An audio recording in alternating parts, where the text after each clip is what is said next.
Brian, the meeting's now loaded up to YouTube. So we are live right now? So it's live on YouTube for anybody joining to get going here in 9 minutes. Okay. Well, we welcome anybody who is logged in right now.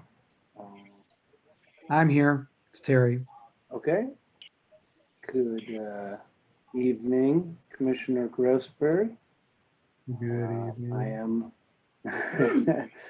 I am aware that Commissioner Bernstein is also on the line.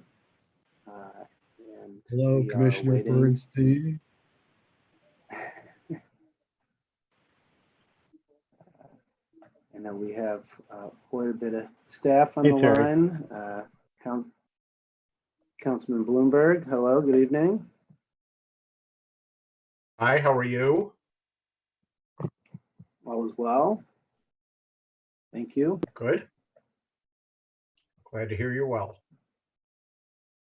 And you are as well? I am. That's no longer a passive question.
Anybody here yet? Indeed. Got me, Brian. Can you hear me, Brian? Cal's here. Yes. Commissioner Grossberg and Commissioner Bernstein, and now President Kaplan. And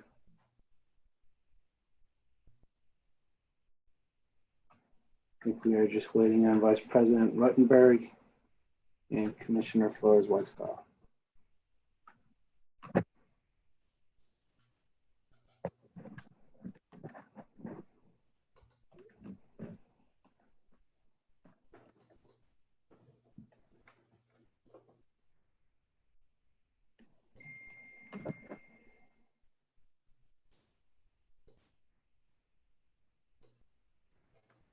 Hey, Brian. Yes. Let's see if I can find.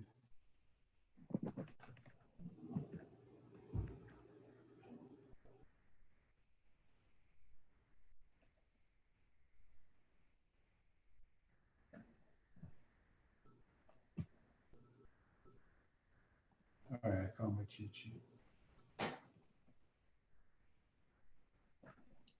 All right, well, let's get, are we all here?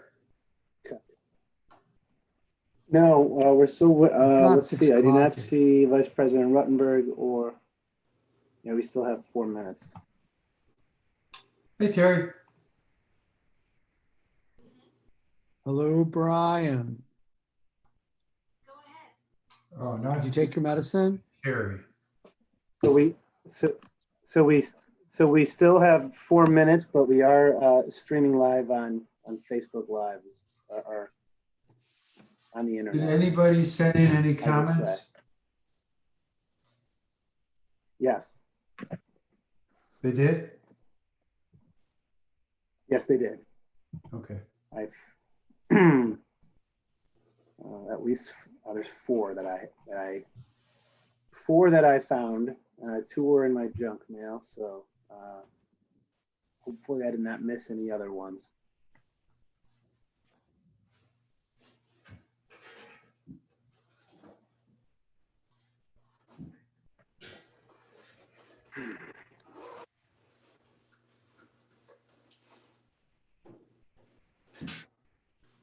Hi, this is Amalia. I just want to make sure that everyone can hear me.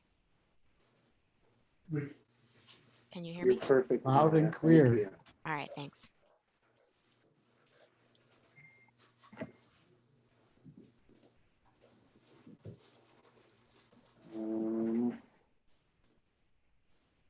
Roxanne, can you send Lori the link one more time?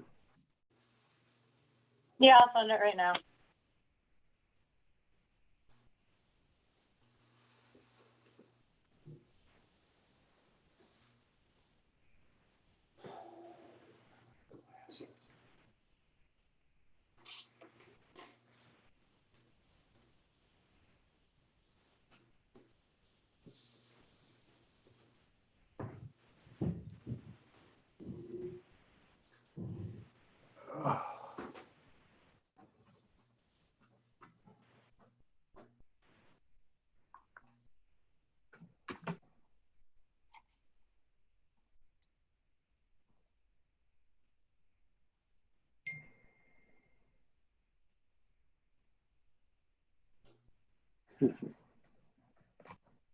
Good.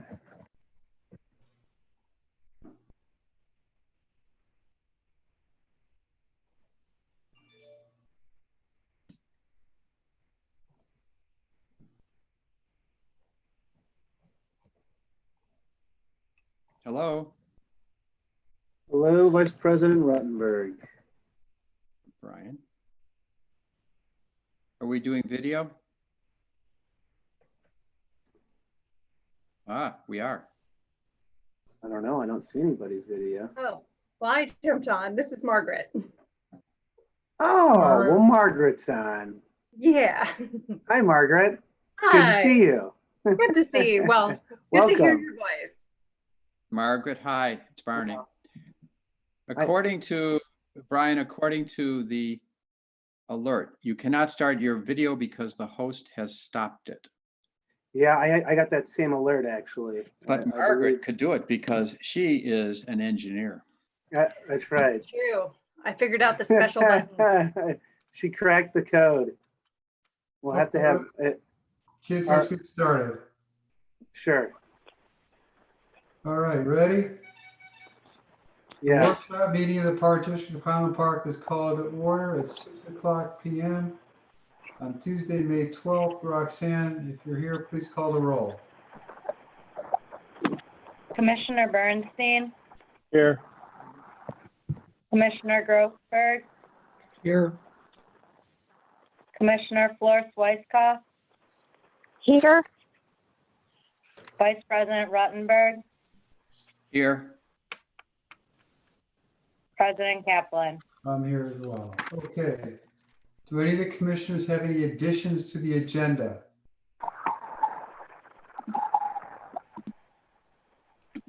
Okay, hearing none. Public comment for items on the agenda. Executive Director Romes, you said that there were 4 comments for items on the agenda that were sent to you.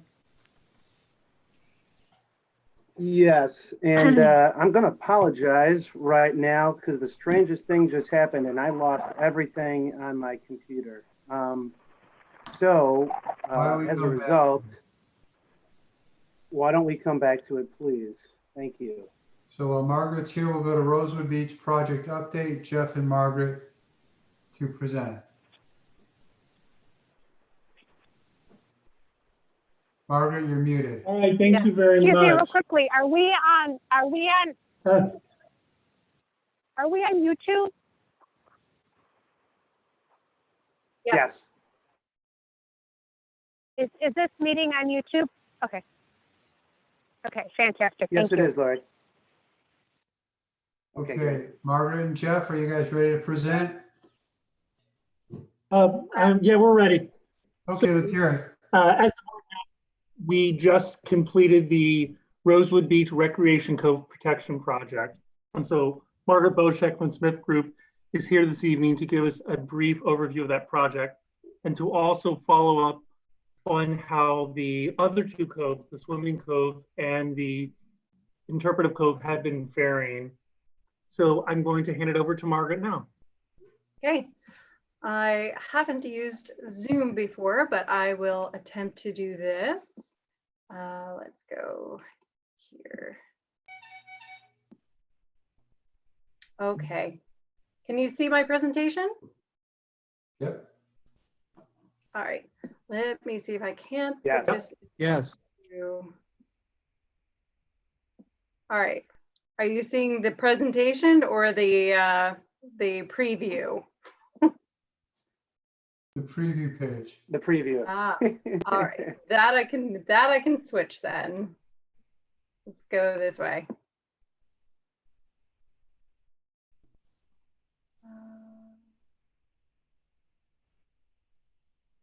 All right. Are you still seeing the preview? Looks perfect. Oh no, No, it's perfect. Okay. One. that's great. Okay. Okay, great. So I'll start going through. So as I start every meeting that we talk about Rosewood Beach, we talk about water levels. So this is just an update on the forecast since it's been 2 months since the last time we talked. And fortunately, the forecast has shown a lower cresting elevation in July, which is good. It is still slightly above historic high water level from 1986, which is the 582.35 that I have shown there. But given the trajectory that it is following, and it has been almost mid-range for the previous forecast, I do not believe that we will hit that crest, but this is the forecast and there is possibility of additional rains to push us up that high. So you can see we are in the top 1% of monthly average water level since it started recording in 1918. So definitely historic times. So that we're, first thing we want to touch on is the sand nourishment project for the Recreation Cove. We just did that a couple weeks ago. So this was pre-nourishment. We see that that cove sustained a lot of erosion for 2 reasons. One, the water levels are just high and it's pulling out that sand. But we also determined that there was sand being pulled through the breakwater on the southern side, and that was due to just its porous nature and having a crest that was reasonably low. So we, oh, and you can see that in these photographs that I showed the previous time we talked, and that's that material being lost by being sucked through the breakwater itself. So what we proposed to do was create a hole, if there wasn't already a hole, and place a double layer of rock with a geotextile placed in between them to create an impervious surface. This would then be covered up by the nourishment. And we see that that has now happened. This is a photo from the 27th. Now you can see that new material It is a little brighter white than the material that was out there, but it has come from the same deposit. So it will age very similarly to the material that's already there. And over time, you won't see a color difference between the two. Now you will also see that they did not extend this all the way back in. This was primarily placed along the breakwater some short distance out. And that will become important later because we'll see that at the end of where that new addition of material was made, a hole has actually formed because some of the new material has been sucked through. A storm happened, of course. Why not? It's high water level, so of course we have a storm. That happened on the 30th. This is the 6-minute water levels that are taken down in Calumet, which is your closest meteorological station, I should say water level station. You can see the water levels actually jumped up to over 583 to 583.2. On average this month, they are at around 582. So this is a little more than a foot additional water level on top of already high water levels. And that was due to the meteorological storm passing and the storm surge occurring. We, of course, had waves on top of that as well, because they are forced down by the winds from the north. And these were pictures that were sent to me the day after the peak of this storm. This is on April 30th. So the peak actually happened at night. So this is the next day. You can see a lot of debris on the recreational cove. And what was placed there just a short time before did flatten, just as it has in the other coves as well. But the distance to the bench is still reasonably large. So even though a good amount of material was put down and it flattened, there's still that nice buffer before the bench and the boardwalk there. And you can kind of see in the background here, there is some drop here. That is just from the natural flattening. And over time, that will flatten out as well. One other thing I had mentioned to Jeff that I did not put in the presentation is that April was our last really stormy month. We now enter the summer season, which is historically our calmer season, and our storms don't pick up again until about October. So that's good. We've gotten through the most difficult part, and of course had a storm right at the end of April. But statistically speaking, we should be calmer. Now we are at high water level, so even small storms will have waves crashing up on the beach, and we'll likely even have some overtopping, or I should say some run up on the beach that is more noticeable in the swimming cove, which I'll get to. But those will not be the damaging waves that pull all that material offshore. So just a few more pictures of Rosewood Beach. On the right, you can see that hole that has formed from the sediment being pulled through the breakwater. That is the end of the new material that was placed. So that is still a permeable section. And so but the rest of the breakwater looked great. There wasn't additional holes along it. In fact, you can see on the left side, this was a few days after that storm. These were taken on May 10th. So just 2 days ago. And we don't see any holes along the new section that was placed. So all that sand is staying in place. So looking at the swimming and interpretive cove and how they are faring since they were nourished last year. So first with the swimming cove, which is doing a lot better than the interpretive cove. This is a pre-storm picture on the left. It's kind of hard to see where the top of the beach is in that picture because the water was lower that day. As I mentioned, on the 30th, it was 1.5 feet higher. So it appears higher in this picture, but also what you are noticing is that the waves run up and over the boardwalk. So there is going to be some waves touching this building or even heading through the boardwalk into the pores that are between the boards.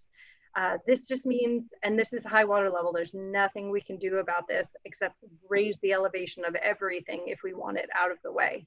So during this period of high water level, which is short term, The best thing to do is put in some measures for protections for anything that can't get wet or cannot survive a little bit of water coming up and hitting it. So any of those buildings, any of the electrical, the plumbing, anything that's low, that should be given some protections during storm events. Just during the high water levels, once they start going back down, the building is safe. Going over to the interpretive cove, that is still having a bit of problems. That we have the April 27th, so this is pre-storm, and you can see some benching happening. This is just a natural formation that happens with waves that aren't too large. They get over that crest and kind of lose some energy, but they cause this bench to occur. That did not happen on April 30th. Those were very big waves, which you can see again, all this debris that has come in and it flattened the beach considerably. This is again a function of the high water level and just the amount of energy that's allowed to enter through the breakwater opening into that cove.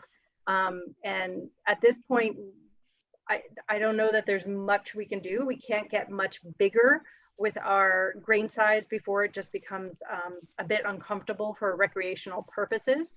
We could, of course, decrease the entrance to the cove to reduce that energy, but we've gone down that path and talked about how expensive that's going to be.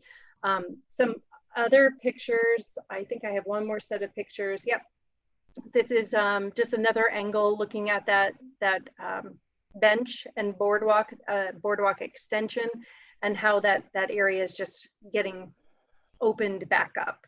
And it's just too far. It's just too far into the cove. It's subject to these high water levels and the waves.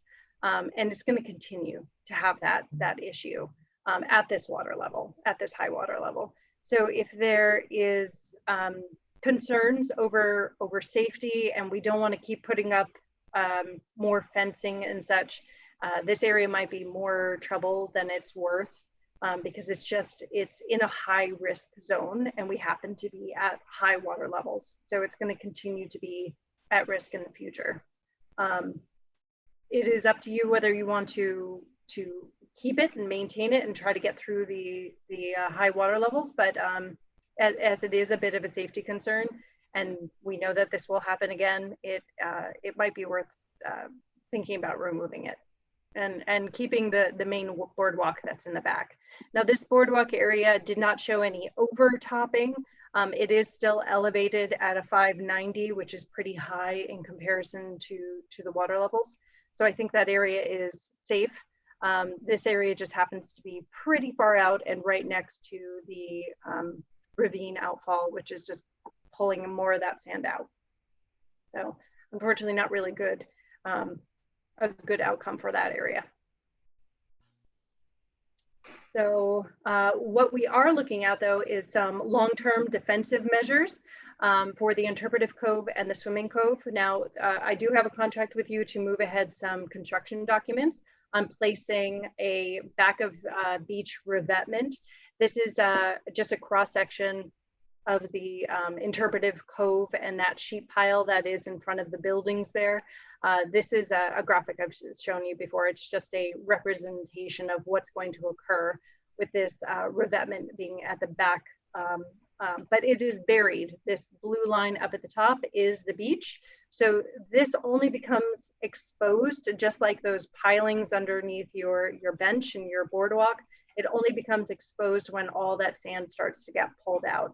And it does represent a final defense to protect the sheet pile, but in the case of the swimming cove, it is to protect the pilings of the boardwalk and the buildings in that area as well. So this is just a picture of the interpretive cove and where that was going to be placed. Now, originally we did talk about putting it on the outside of this bench and this boardwalk. If there is discussions of removing that feature because of its just difficulty to maintain, then that will run along the backside and protect directly the parking lot instead. Now, again, this is a defensive structure, so it does not help maintain the beach in any way. The path that we've been going down is the increased grain size and the nourishment to get us through these high water levels instead of making long-term changes to the exterior of your facility. And with that, I wanted to touch upon the boardwalk. Jeff very nicely sent me these photos the other day. They are of the pavers that are adjacent to the boardwalk in the interpretive cove, and we can see that the spaces in between those pavers is starting to open up more. This is an indication of movement. Now, we did have Keno put a measuring device on the boardwalk while they were doing their work to see if there was any lateral movement. Now, they reported that there wasn't, but I think this is a clear indication that something is going on. So I have my structural engineer in Milwaukee is starting to take a look at this and is putting together just a planned path forward to do a little bit of a forensic analysis and determine what's going on, and then to give you some alternatives on how best to fix that so that there isn't an additional movement in that boardwalk and that we can stabilize it for the long term. And that is the end of my presentation. Commissioner Bernstein?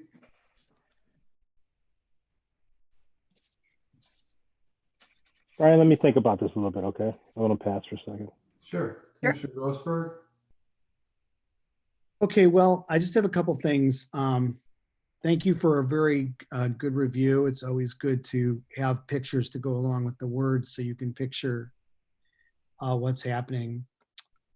So I would say that maybe I'll just speak for myself, that my biggest concerns seem to be the bench and the boardwalk and the interpretive cove. Was that just, I understand that it's a function of the high water mark that we have right now. I'm concerned about its long-term placement there. Mm-hmm. So it's your assessment that we are going to have problems, particularly with that bench, because it is just too close to the water level during high water times. Is that right? Yes, yeah. So there's a natural crescent shape that wants to form within the cove, and that crescent becomes larger and larger as the water levels go up. We've reached the point where that water level wants to be beyond that boardwalk. As water levels go back down, it will, reduce and be in front of it again. But at this high water level, that is the penetration where the water level wants to be. Okay. I mean, again, I'm going to let others that were around here at the, and I'm not blaming anybody, but I'm just saying people that know more about this than I do to talk about if any of this was talked about when it was originally designed. The other thing, the pavers, the movement of the pavers. So you're going to have a design team come in. The pavers is a signal that there's movement, yet Keno said that they detect no movement. Is that what you're saying? That is what they reported during the time that they were there, because they were bringing in the trucks at this area and dropping off material next to the bench, between the bench and the ravine outfall. They had a device on there. They were only there for under 2 weeks, but during that time, they didn't perceive any movement due to these heavy trucks coming in. Is there any other explanation as to why we would have movement of the pavers? No, I believe there is movement to the pavers. I think that they didn't perceive any during the time that they were there, but that doesn't mean that it isn't a slow creep over time. That the boardwalk itself has been exhibiting signs of twisting and moving for over a year now. And it's now just finally opening up those pavers, which is a telltale sign that something is going on. It's hard to even perceive from the picture that something is happening. It's more looking at the pavers and seeing that those gaps start to open up, that you really see that there is something amiss or something is starting to bend. Right. So I'm saying, is there, so you think it just could be, it's not necessarily the trucks were coming in and out during that time, but it could be that they're saying it wasn't us, it wasn't trucks, and you're saying the only other explanation is that there has been movement over time. Yes, I completely agree with that statement. There has been movement over time.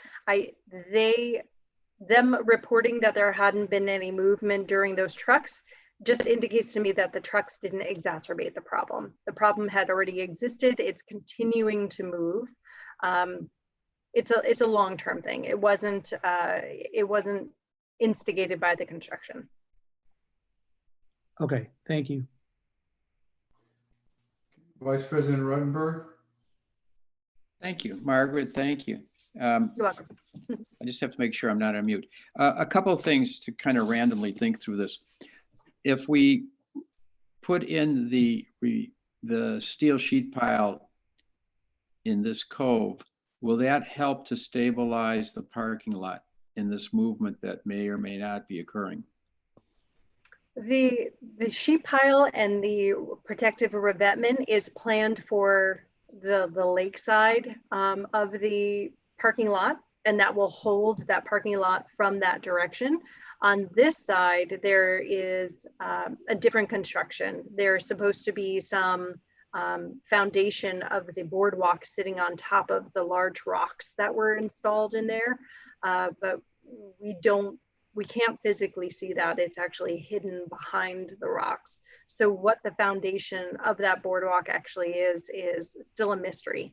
And that's only because none of us have climbed down there to look inside and see what's going on. That is what I'll be having the structural engineer come and do. All right. If I remember correctly, they found voids and old foundations underneath the parking lot and underneath the beach, and not completing my engineering studies. I can understand where that stuff could be moving underneath all this, but okay. Then we'll get a report on that, but looks like could be some real issues with the steel revetment put in. If we put it to the lakeside of the benches and this overlook, wouldn't that then provide a foundation on which we could perhaps, if we have to, backfill occasionally, but wouldn't that preserve the structures? It would preserve the structures, yes. If you were to put sheet pile around the pilings of the bench and the boardwalk, it would maintain the bench and the boardwalk. The sand in front of it would still disappear. No, so then I appreciate. Yeah, I appreciate that. But that would keep the boardwalk in place, which is a question I think that Terry was asking. Let me ask a somewhat different question. With the water running up as high as it is there any risk for our utility lines that are serving the buildings that are there? The utility lines, there were some utility lines along the front face of the sheet pile, if I remember correctly, that had become exposed, or maybe they were irrigation lines. I don't remember precisely what they were for. If they were installed to be in the water, if they have PVC coverings and sheaths, and they're fine. There wouldn't be any issue there. Like outlets, that's an electrical, that's what I want to keep above the water level. I don't know where all of the utilities are to the building. I can imagine that they're not underneath the boardwalk, but more hugging the building itself. I do have some drawings. There might be some utilities on there, but that's usually more for the plan set of the building construction and the architectural construction. Yeah. We can always take a look at that to verify that there's no risks. Yeah, that might not be a bad idea. If I remember correctly, when they did it, the utility lines were pretty much behind the buildings, between the buildings and the bluff. But I guess when we take a look at this, with the fact that the water is going to be challenging the buildings, we should look into that as well, just to be safe. That might be more of an issue for the swimming beach, where we do see the run up getting onto the boardwalk itself. We don't see that issue at the current water levels for the interpretive center. That isn't to say that we still have a few more inches to go for this year. Yeah, my thinking was the swimming beach, precisely. Okay. Precisely. I have no other questions or comments. Thank you, Margaret. Commissioner Flores Weiskopf?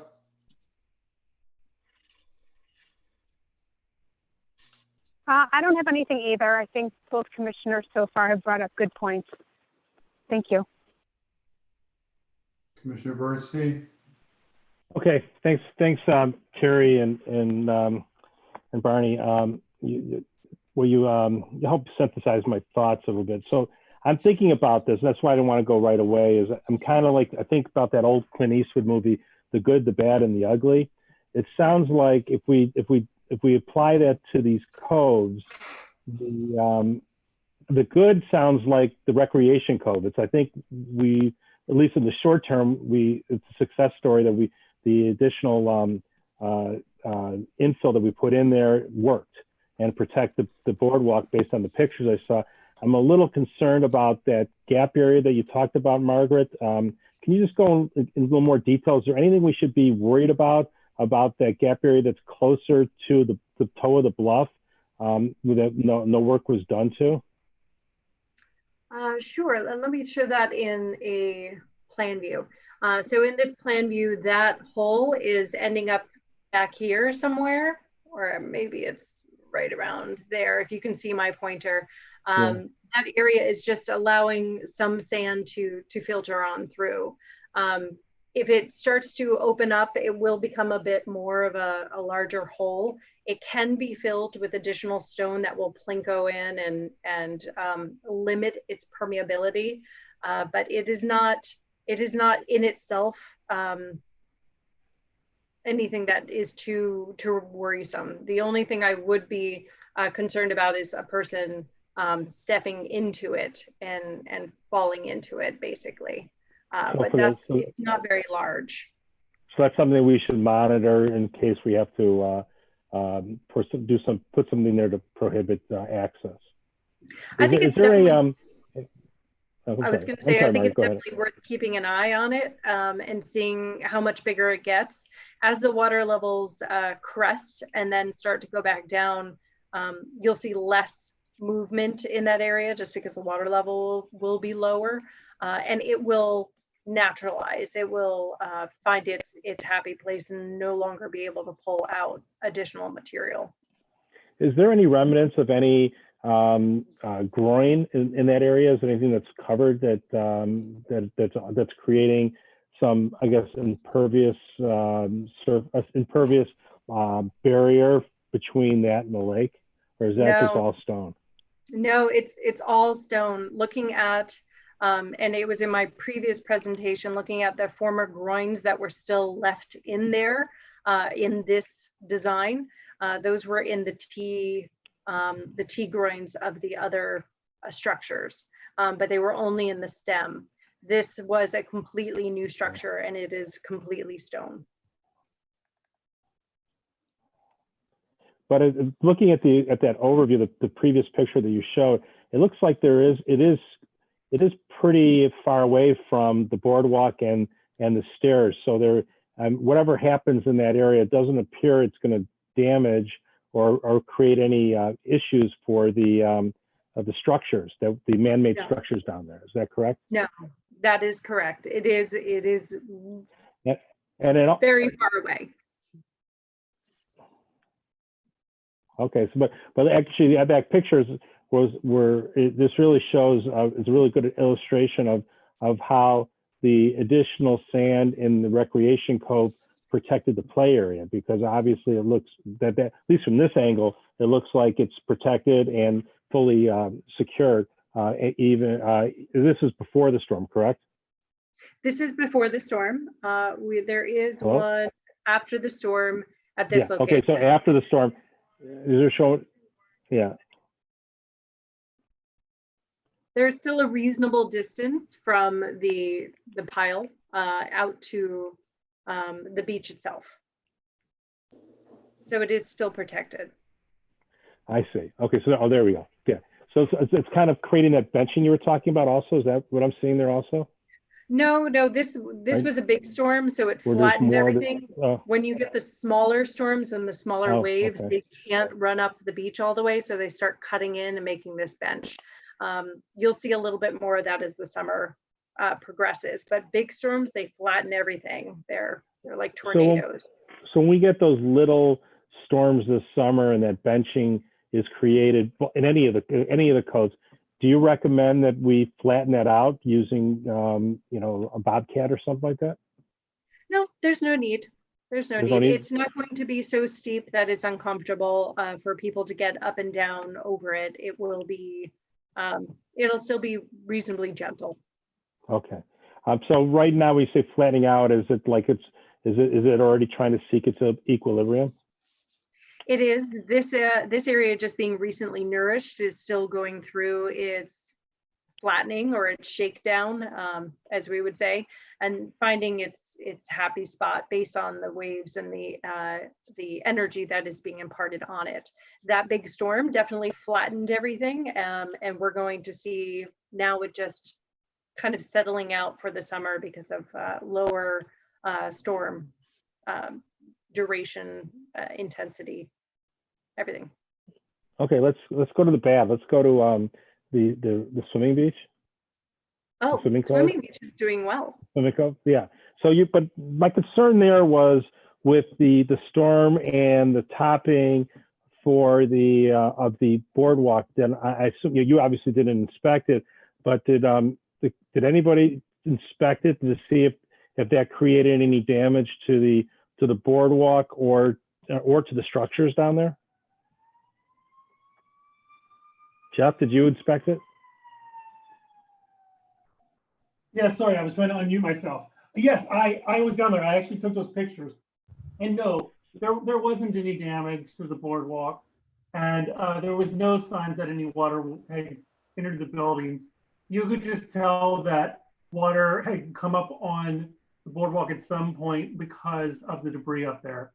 But what you can also see in this picture is the way the beach is leveling out. The good news is that it's leveling higher than the boardwalk as opposed to undercutting like it was before and having that significant drop off.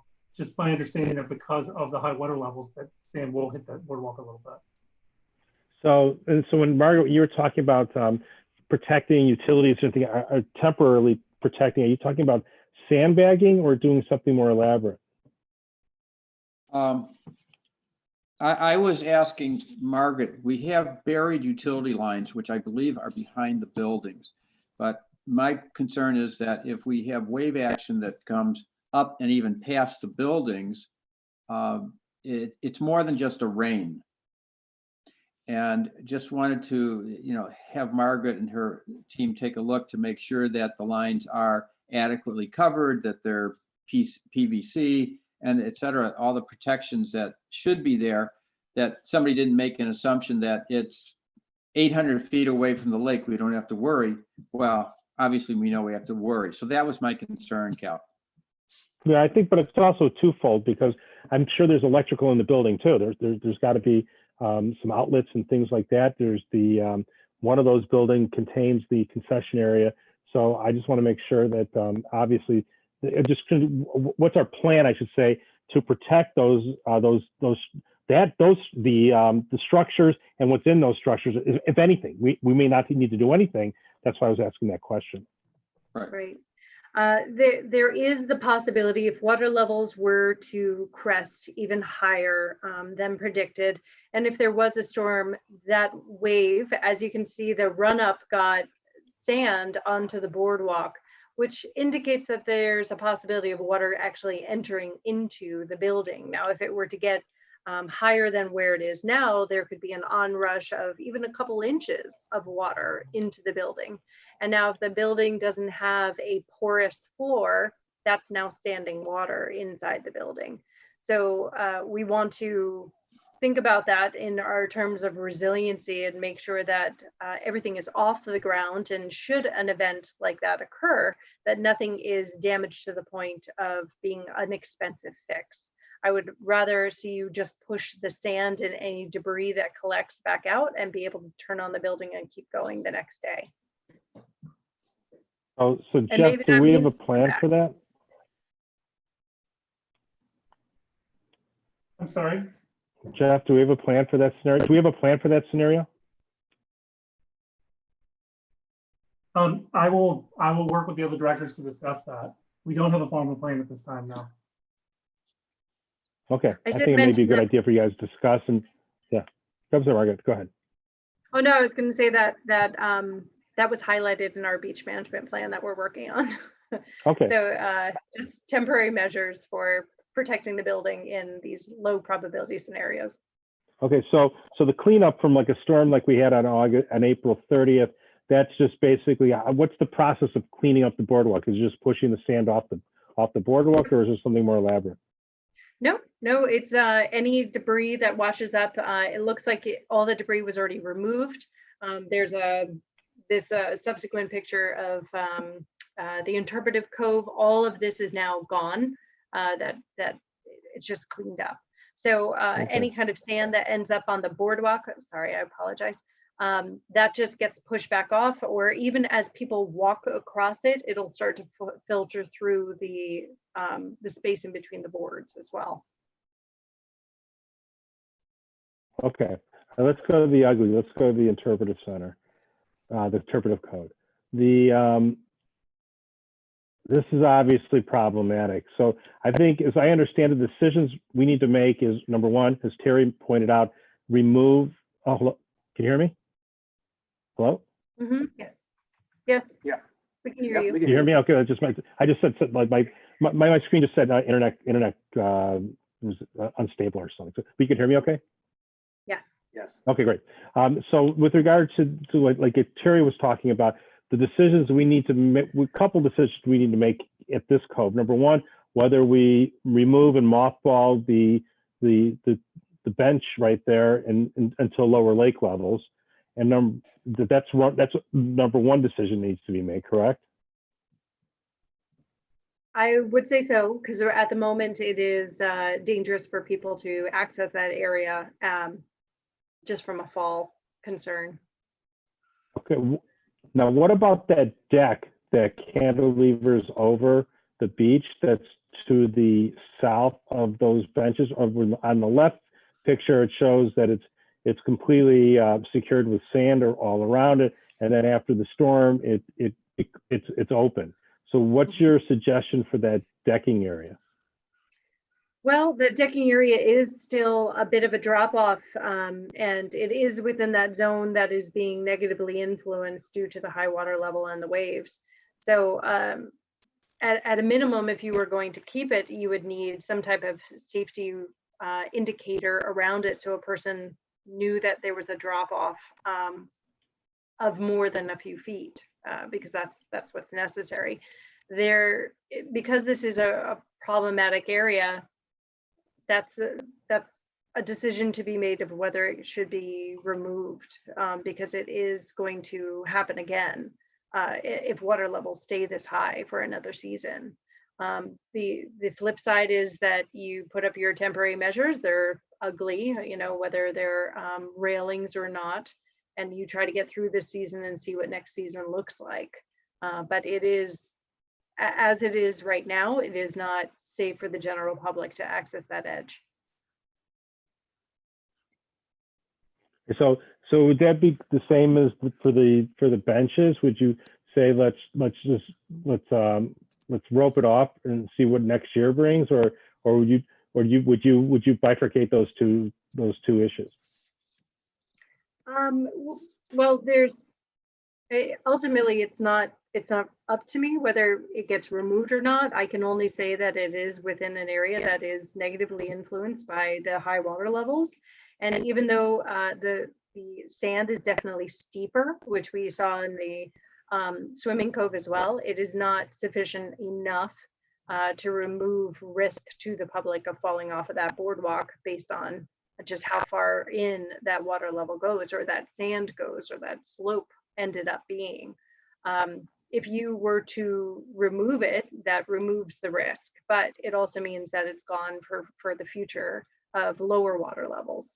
On the flip side, you can rope it off and see what next year brings, and you'll always have the opportunity to remove it at a later date.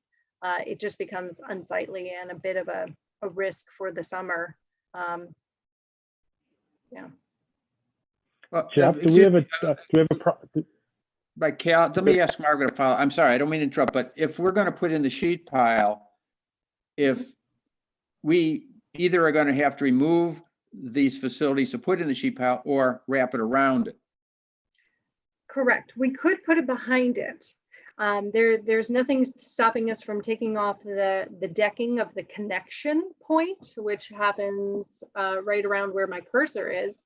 Remove that decking, put in the sheet pile, and therefore then that deck is still in front of it. It is still exposed to the waves. Otherwise, we are wrapping it around the front of this system, and the sand in front of it will still continue to go away at high water levels.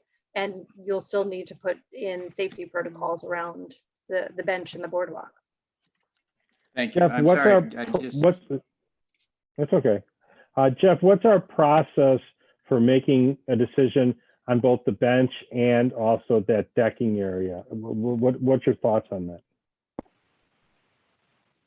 So staff thoughts are that if we're going into that area to put a revetment, it certainly would be the time to remove it. I don't think there's any feelings that we would need to immediately remove it. We certainly have the ability to fence it off.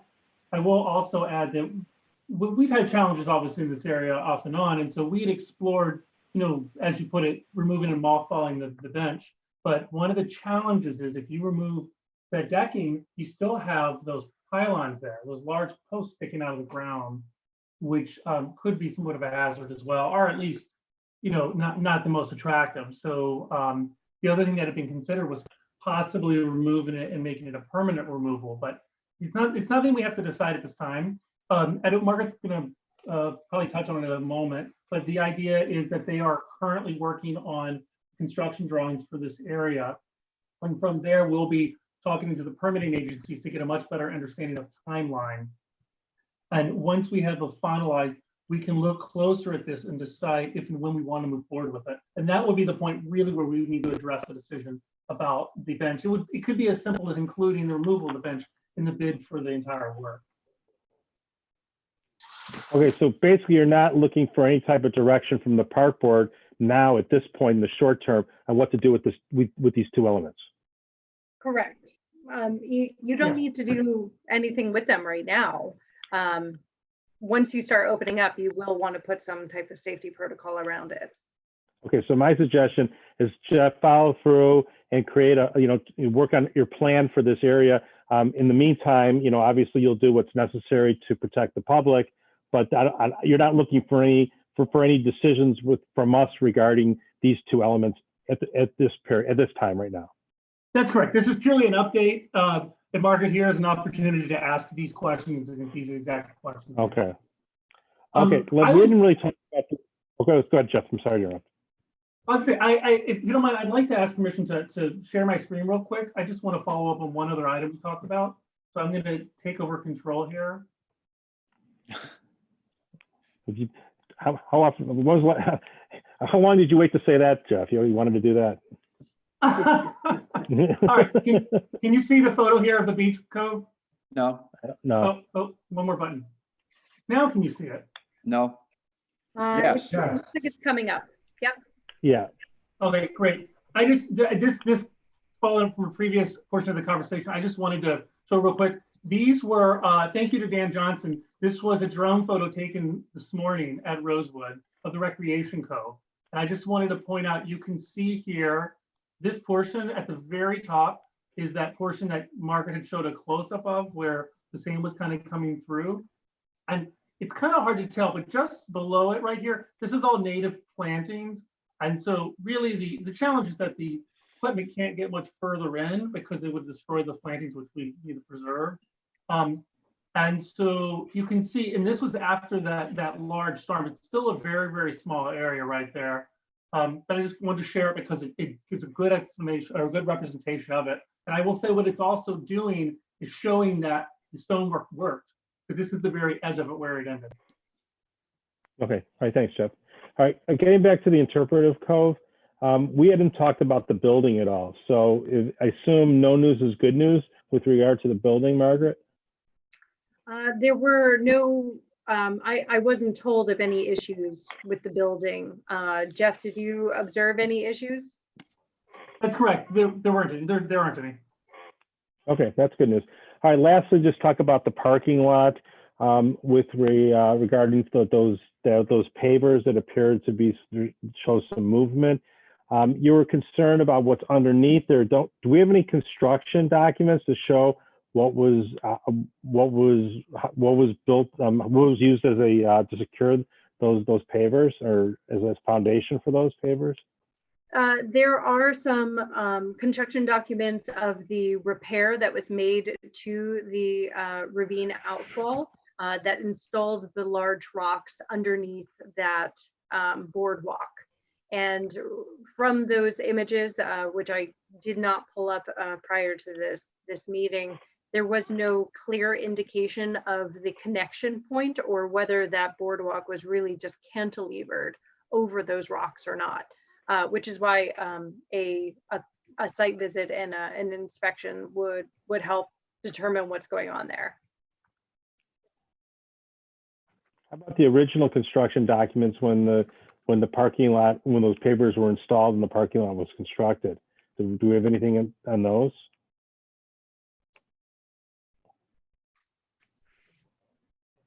We do have some documents, and those Margaret, Jeff? we've actually provided to Smith Group at this time. So it's limited information.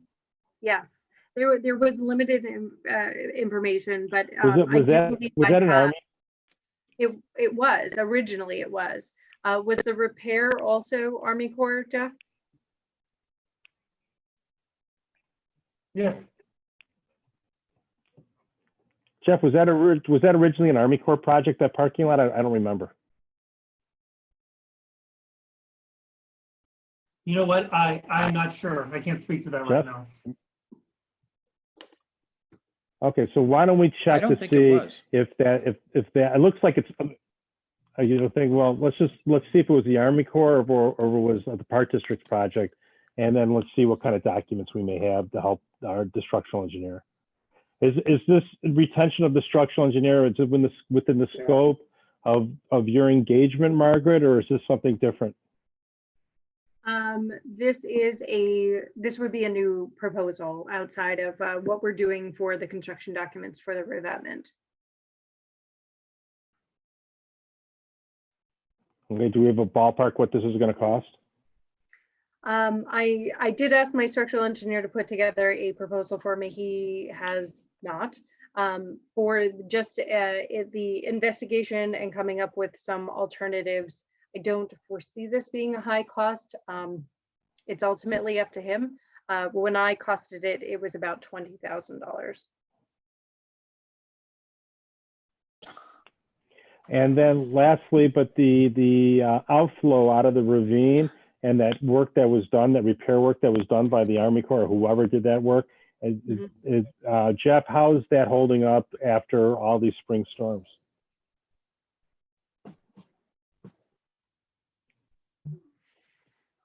Yeah, that is holding up well. The large stones that were put in place are staying in place, and that has been in place. That project was completed over a year ago. Okay. All right, Mr. President, that's all I got. Thank you. I was able to find some of the construction drawings that were sent to me for, I believe, the repair. And they show just what I mentioned, that there are some stones, there's a cantilever boardwalk, but there's no connection between the two. I'll have to look for the original construction drawings to see what that shows. Perfect.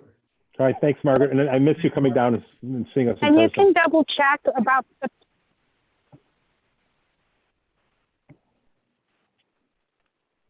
Hey, I'm pretty sure, I know we'll check, but I don't believe that the parking lot was Army Corps. I think that was us. Barney, do you remember? That was my recollection, but let's Yeah. just double check. That should be a one phone call to Andy Tanucci. He would know. But Brian Kaplan, Yes, sir. can I ask one more question? Yes. I think my concern that I have from this conversation about the parking lot has to extend to the bridge and the structure of the bridge. If the parking lot is shifting, I think we should have somebody look at the bridge to give us the assurance that it's stable as well. Margaret? We can extend the site inspection to include the bridge and an assessment of it. It was not part of the fix that was done by the Army Corps of Engineers, but we will definitely take a look and make sure there's no issues to its abutments. Perfect. Anybody else? I will add that Thank we do have a structural study of that bridge done just this past year, and we'll be doing another one in the following year. Yeah, Jeff, let me just add, my concern is that if they're detecting movement of the parking lot, and I know it's not all, meshed, fitting together, one might be able to move without the other, but I just think for, everyone's peace of mind, we should look into it. Okay. Anything else from Margaret? All right, thank you, Margaret. Thank you, guys. Have a Appreciate great it. night. Thank Yes, you. you too. Thanks, Margaret. All Now I right, just got next- to figure out how to get out. So, oh, there it is. Hi, Margaret, or Good night. bye. Director Ro- Wait, Brian Kaplan, do you want to go back to public comments? Good idea. Let me get that out. Brian Romes? Yes, I can go ahead and read the public comment right now. So there were four. The first one is from Andrew Cohen at 271 Charles Lane. I am a North Shore Yacht Club member, and I am also a new owner of a wave runner that I purchased mainly for use on Lake Michigan because of Highland Park's proximity and access to the lake. I've heard recently that the Park District and the City of Highland Park decided to keep the road to the beach, boat launch, and boating facility closed due to the COVID-19. I was surprised to hear this, given Governor Pritzker's 5-phase recovery plan that was outlined a few weeks ago. As referenced, I pasted the recovery plan that was provided to the media below. That was a picture inserted into his email. As you probably know, phase 2 started on May 1st. Phase 2 specifically states that people can begin enjoying additional outdoor activities like golf, boating, and fishing. So although Governor feels it is safe to resume these activities, the Park District and the City of Highland Park for some reason do not. I am all for protecting the community and the residents to keep them safe and to prevent the spread of the deadly virus. But with boating being an outdoor activity that can be done either solo or with only 2 people, I fail to see where the danger lies.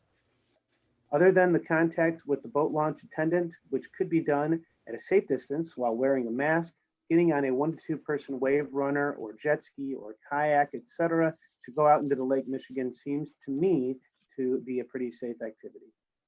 I would like to ask that you reconsider your decision to keep this area, including the boat launch, closed. There is already such a limited window of warm weather in the upper Midwest. Keeping this area closed longer than needed seems harsh in a time when the governor says that these activities can resume. Additionally, keeping this outdoor area closed to people who have been sheltering in place for the last 2 months, people who really need to get outside, just seem like an overabundance of caution that isn't needed.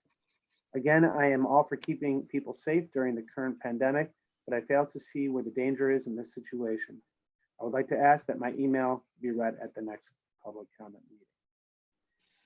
The next public comment is from Michael West at 1342 Ferndale in Highland Park. As it appears that just about everything relating to boating is on hold pending COVID-19 developments, why not use this time for needed repairs? A good place to start would be to take some of the action to prevent or at least delay further undercutting and collapse of the southern boat parking area. As evidenced by the attached photos, the situation is fast deteriorating. The next one is from Steve Knapp, 700 College Place. Please open the Park Avenue beach for boating. Those with boating stickers should be allowed down with vehicles to boat. There is no need to staff the venue as the boaters can take care of themselves. We just need access to the lake.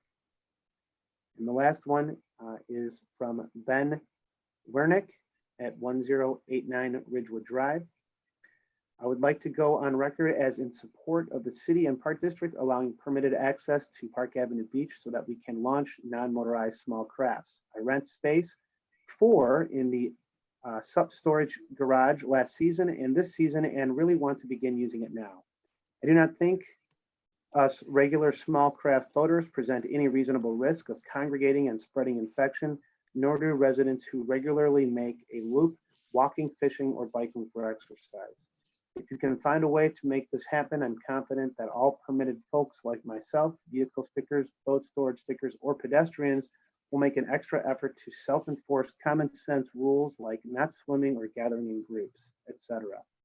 This will not overburden our emergency services either because we all enjoy the lake responsibly and the very tragic events from the last few years were swimmers and non-permitted boaters. If we were allowed to get down there soon, we will watch for those things and make sure it's understood they are not allowed or welcomed. Thank you. Those were all the public comment. Okay. Excuse me, Executive Director Rome, can you just make mention of the Forrest Barbieri letter that I shared with you and was shared to the board regarding tennis? Sure, I can locate that.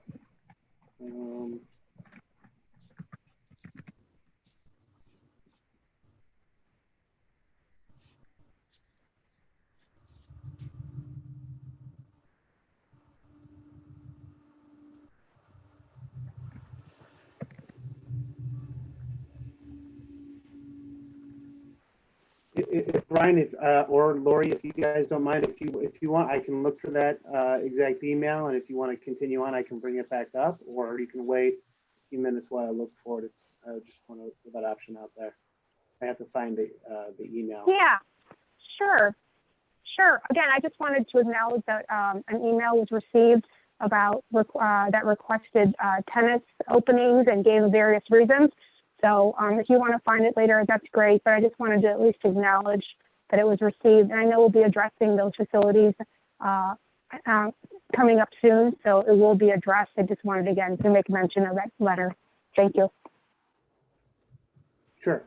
Okay. Next, Sunset Woods Playground renovation, Amalia Schwartz to present. All right. Hi, everyone. Can you hear me? Yep. Okay, so I'm going to share my screen.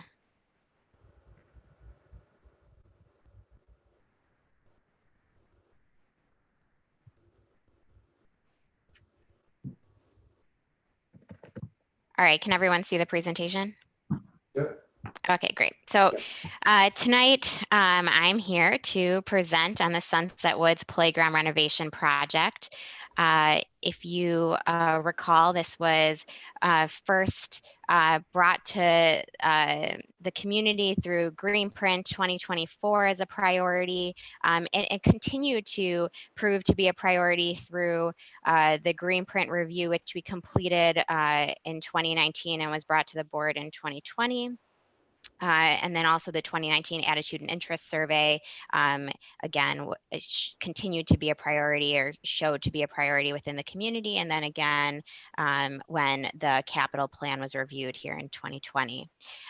So just a quick overview of the scope of the project. So this would be renovating the 2 playgrounds to the east. So there are 4 total playgrounds or play areas within Sunset Woods Park. So just to orient you, here's Sunset Road, the hospital's up here to the north, and then Central Avenue here to the south, and here's the the field house building. So this project is looking at the Titanic Tides playground, the tot lot, which is a 2 to 5 playground. It has the boat theme, and then the 21st Century Playland, which is commonly known as the Rocket Ship Playground. So the two playgrounds to the west, the Treehouse Adventure Playground and the Archaeological Dig play area, those are not part of this project. So here's an overview of our process. It's 3 main steps. We have the solicitation, the request for qualifications process where we're looking to hire an outside design firm. The second step would be design of the playground. And then the final step would be construction. This process is a little bit different than what you might typically see the district do for some of our other neighborhood playgrounds. Most recently, I would look to like our Kennedy playground project that we did. Those we were designing in-house, working with playground manufacturers. The reason why we chose to use this process and go out to an outside design firm is because Sunset Woods is centrally located. It's walking distance to downtown. This is a flagship park. It's a signature playground. It's used by everyone in our community. Camps are held here. We host events here. So this playground is, near and dear to a lot of people in our community, and we felt like it really needed to be a wow playground, and we needed something a little unique and outside of the box. So that's what we're looking for from the outside firm. So the request for qualifications process, just a quick overview. It's required by the Local Government Professional Services Selection Act. We use the RFQ process when we're procuring architectural engineering services, land surveying, when we anticipate that fee to be over $40,000.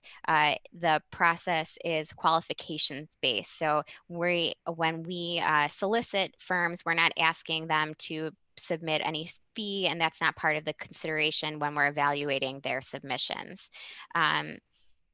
We issued the RFQ in early April, and we received 12 qualification packets on April 24th.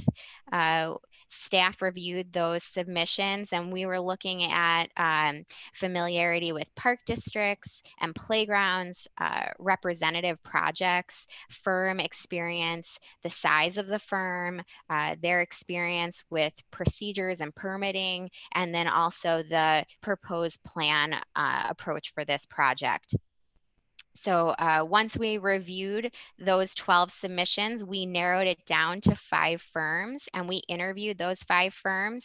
And tonight I'm here to present the 2 top selected firms, the 2 top ranked firms. And then the next step in the RFQ process will be if we have consensus from the board to move forward to the next step to negotiation, we will reach out to that top ranked firm to start negotiating and agreeing upon a fee, a design fee.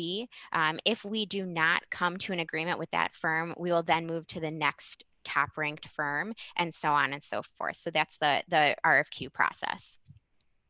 So the top ranked firm in this for Sunset Woods, the staff chose Hitchcock Design Group. We selected them and ranked them as number 1 because of their proven ability to create a wow playground. And that was really what we were looking for with an outside firm, is someone who did something different from what we typically see at our neighborhood parks, something that's wow, something that's unique and out of the box. Hitchcock Design Group really stood out because they demonstrated an unmatched mastery and custom design play equipment, which I'll show a few pictures in just a minute. So they went beyond working with manufacturers and standard play equipment to sketching and designing unique pieces to make just very wow, unique playgrounds. They had an impressive portfolio of playgrounds completed in the region, a proven experience working with park districts in the area, and you may recognize their name. They have experience working in Sunset Woods Park. They designed the Adventure Treehouse Playground. So they are familiar with the park district, they're familiar with our community, and they are familiar with Sunset Woods Park. So I'm going to go to show you just a few images. So Hitchcock Design Group was hired to design a kind of a nautical theme playground. So you can see that they really start with a sketch. They're sketching these custom pieces. And then you can see the final product there. So they have these custom pieces. They're using kind of sculptural pieces for climbers. You can see that they used the grade changes within the play to make interesting play elements. So it's a really fun, unique playground. The next one that I'll show is literary themed. So they were hired to, the goal was to use 4 different stories, I think it was, to create this playground. So you can see that they're sketching, they're making climbers using, I think, just like interesting elements that are a little bit unique. They have a book here on the top. So it looks kind of like a standard play, but they're using some creative artistic elements, design elements to make the playground really stand out. So here is the playground in construction. So they have this stack of books. I thought was really neat how it's a climber. So it's a sculptural kind of piece that integrated into the play. So our second ranked firm is Upland Design. Upland Design had an impressive portfolio of playgrounds completed in the region. They also had proven experience working with park districts in the area. And their playgrounds also demonstrated a creative mix of standard and unique playground pieces that the group felt would also provide or create a signature playground at Sunset Woods Park. Like I said, Sunset Woods is near and dear to many people's hearts here in the community. So we know that this needs to be a collaborative process. The design will be in collaboration with the design team, an internal staff committee, board liaisons, and of course the community. So I just want to stress that this is step 1. We have not begun design of this playground. That will happen in collaboration with a larger group. Okay. So lastly, our next steps, we're hoping to select board liaisons to be part of the project. Our next step, if we receive consensus from the board, will be to move to negotiations, and that will happen within the next week. And then we would intend to come to the board on May 26th with a recommendation for award. And then once that contract is finalized, we'd go kick off the design process. And just a very overview timeline of the project, and this would be a target timeline, would be design spring, summer 2020, and then we'd look to bid out and award the construction and do the permitting in fall of 2020, and then construction and hopefully opening spring 2021. And now I'll just end by saying that tonight we're hoping to get consensus from the board to move forward to negotiation, and then also looking to the board to select board liaisons to participate in the planning of this project. And with that, I'll turn it over to questions. Commissioner Bernstein. Obviously this is a very worthwhile project. We received a significant funds of impact fees in the last year with the idea that we would spend it on this park. And again, I really appreciate Amalia doing all the legwork with regard to the wow factor with regard to this. But that being said, based on the discussions that we had at the Finance Committee meeting this morning, we still do not have our forecasts on how COVID's going to impact the district moving forward. We're still 30 to 60 days out from really having a good, a lot of different, a lot of analyzing the different scenarios that may impact the district. And at this point, although this is definitely a want, I'm not necessarily, this is a need at this point, considering all the other pressures that the district is going under. So I'm not in favor of moving forward at this time. I'd like to postpone this project at least a couple months so we have a better idea what the district finances will look like. Okay, Commissioner. Well, let me ask you a question, Amalia. Yeah. Are you looking for approval to move forward with the contract negotiations or the project as a whole? I would kind of volley this over to Jeff, but I think that we could start working on a contract and consider putting the the kickoff on hold, the start of the project on hold. But if Jeff has anything else to add, I'll let him chime in. Jeff? Yes, that is exactly correct.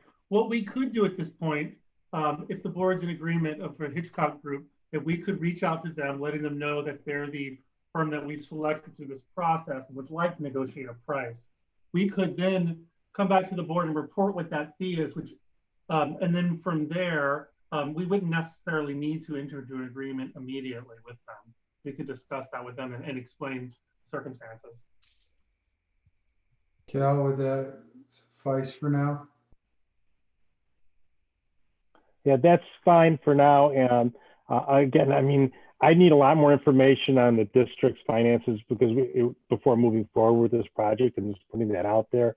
I know that we've deferred a lot of capital projects from this year into future years to try to address the impact of COVID-19 on the district. So I think this all has to be done in concert with all our other capital projects that we deferred and try to figure out, how we're going to reprioritize these issues. This is something that the Finance Committee is going to be looking at as we move forward and get a better idea of what's going on with the district's finances. That being said, again, if the board wants me, I'll gladly volunteer to be involved in this process, but I just don't think it's the right time to do it. But I'm fine with letting Hitchcock know at this point that they're the selected group, and we'll be working with them when the time is right. Okay. Commissioner Grossberg. A couple of things. First of all, what Cal just said, Hitchcock is not the chosen group yet. We're looking at this Upland as well, or? Well, Hitchcock is the top ranked, so they're the firm that we're recommending. If we don't come to an agreed fee with Hitchcock Design Group, then we'll move to the second ranked firm, which is Upland. So we would start with Hitchcock. Okay. I want to reference Cal one more time. You mentioned impact fees. Could you tell me a little bit more about, Cal, what goes on in the Finance Committee when it comes to that? Because maybe I missed it, but I didn't know that there was something that was kind of earmarked for this. And could you tell me what we brought in? We haven't discussed that, but and Brian Romes could probably address this better. There's been conversations with the city. The impact fees that we received recently with regard to certain downtown developments in the city was kind of looking at if we got these big checks come in that they would like us to invest that money in our park system near the downtown, because that's where the money came from. So it really wasn't discussed at the Finance Committee. That was more at the level between Brian and Gita. And so that's why we were contemplating spending those funds, kind of earmarking, although it's just one big pot of money, but kind of earmarking those impact fees to a downtown element. And that's why we were thinking about this. But again, that was before COVID-19. Everything's changed. The world's changed since then. Okay, well, having said that, though. And Brian, if you want to expand on that. We are going to receive this money. Well, we've received this money. We already have the money. So we've received this money. It would be good to know how the city feels about us putting this off or using it for something else or something like that. Because if we have the money and we have the park, then I'm more inclined to do it. But if there's a way to defer it or anything like that, I don't know. So yeah, I'll let Brian speak, and then I have a couple other things. Well, I don't want to put words in Cal's mouth, but I don't believe, Cal, you were suggesting that the project doesn't get done. I think you were suggesting that maybe we defer it until we understand our cash flow system, and then maybe this gets pushed back a little bit. So if I'm understanding correctly, I don't think your suggestion was that we would eliminate this, but rather evaluate it when we have a clearer understanding of our finances, and then decide on the best time of when to move forward with the project. So more of a when than an if, but if I'm incorrect, then I guess you can clarify. I mean, I would agree with that statement. I think that it's obviously it's an important project. We identified that in the Greenprint process as something that we'd like to see get done. But that being said, I mean, I don't want to make this decision in a vacuum. We've deferred a lot of capital projects to next year and succeeding years in response to the COVID-19 issue. And I think everything has to be reexamined. I'm not saying that this project is more valuable than other projects, but I think that just we need to do that analysis to determine whether this is a priority over something else. Because again, we've deferred a lot of projects as a result of COVID-19, trying to conserve our resources. We are hemorrhaging money, as we all know. We don't know what the future is, and so at this point, I mean, I agree. I don't agree with that. But my position is that we need to take a deep breath right now and just pump the brakes and just see what we're going to look like coming out of this. And then at that time, we have to prioritize projects. I can't tell you right now where I would think that this project would go on that list.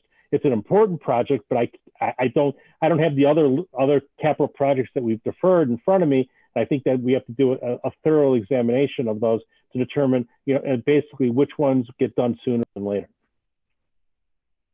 Then I'll go back to my, before we go. Okay, so I guess my question is, good. No, I thought you had finished. I'm sorry.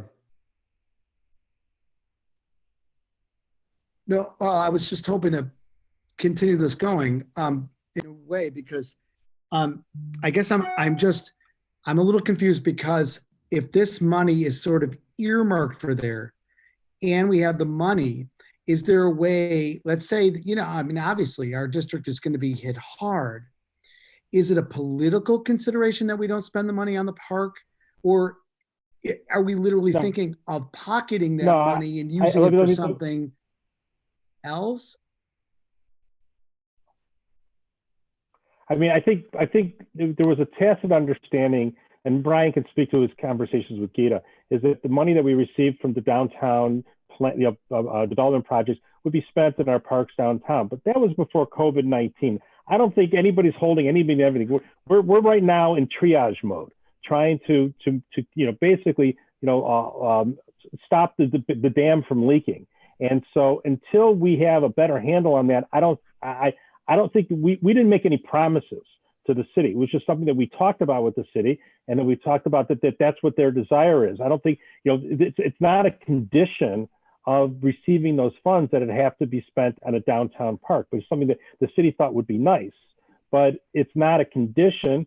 And so, again, if COVID-19 didn't happen, I say full steam ahead. Let's do this. This is an important project.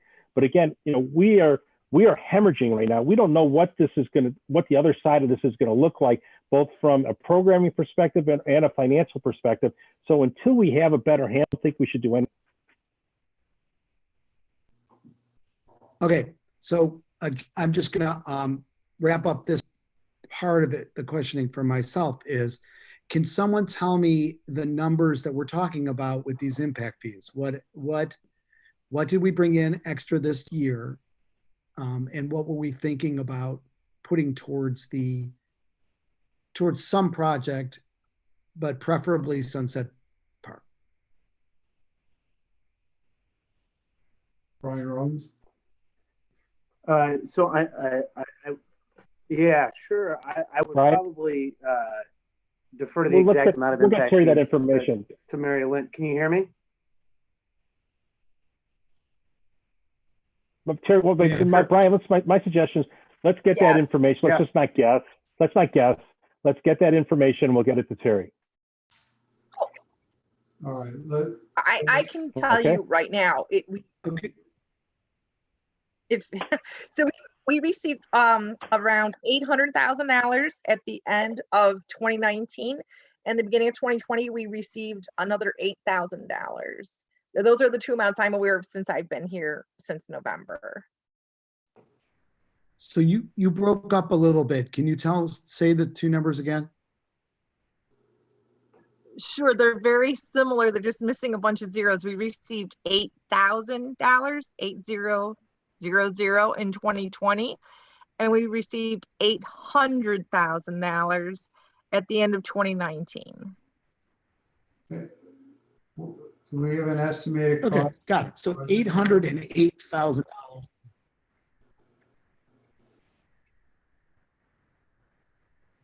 Yes. Okay. Okay, fine. Thank you. I just want, okay. So I do have, Brian, if you, the question I had about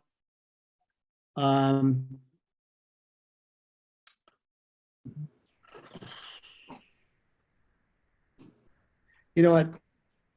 That's okay. I think I got everything I need. Thank you. Commissioner Rottenberg?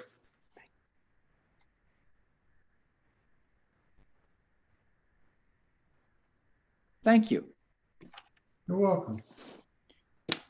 So look, if I understand the conversation that's been going on, which I'll get to in a minute about the impact fees, but there's two things about the park that I want to ask, but also, again, having participated in the finance committee discussion, I think that, you know, Cal is spot on as to review everything that we may have to spend, so may have to or want to spend capital dollars on. But from what I'm trying to understand, what we're doing is trying to negotiate a contract with these folks for something that we may or may not enter into this year. Is that what the staff is suggesting? That's what staff is looking for permission to do, is to start negotiating with Hitchcock, and I forgot the name of the other company right now. I apologize. And get that ball rolling and bring it back to us at the next meeting. Yeah, but we've got so much ambiguity as to what we can do that it seems to me that at this point, I prefer that we have the staff focus on present things that we need to address and defer this until we have a better handle on things. That would be my view, and so I'm agreeing with Cal on this. But a couple of questions about this. You've eliminated the dinosaur park from being part of the project, and in the other parks, the name of which is escaping me for a minute. Is that because of their age or their use, or what was the reason? Because of their age.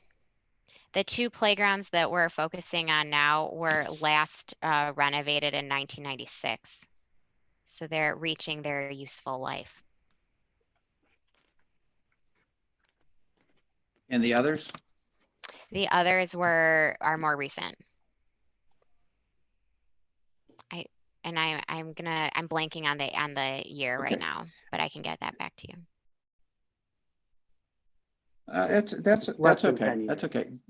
But I'm also less than 10 years. I'm also thinking of the grander plan that is somewhere kicking around about Sunset Woods, Sunset Park.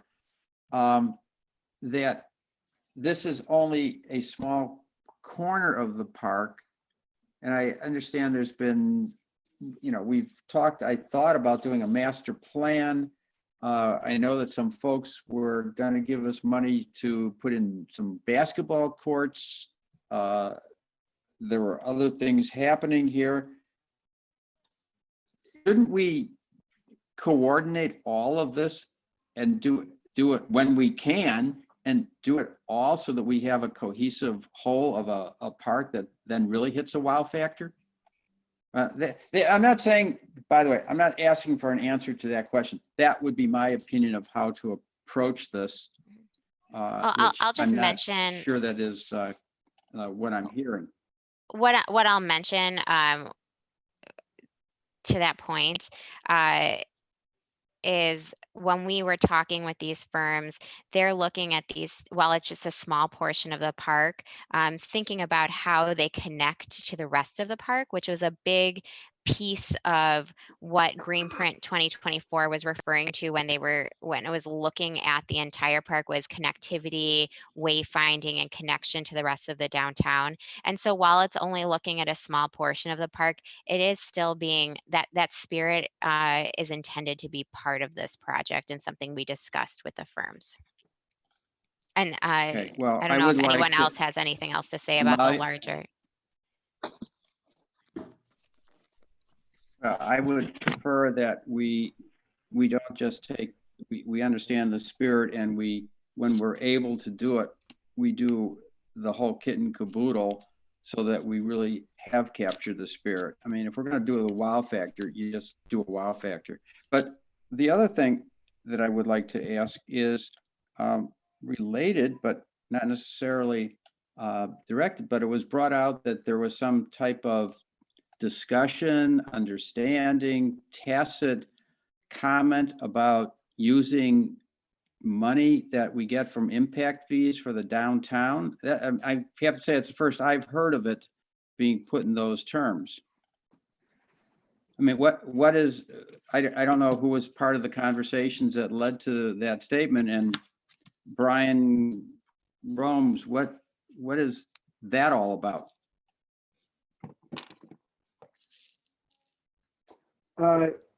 Yeah, sure. I mean, I can provide a little context to all of this. Obviously, I don't think they're directly correlated.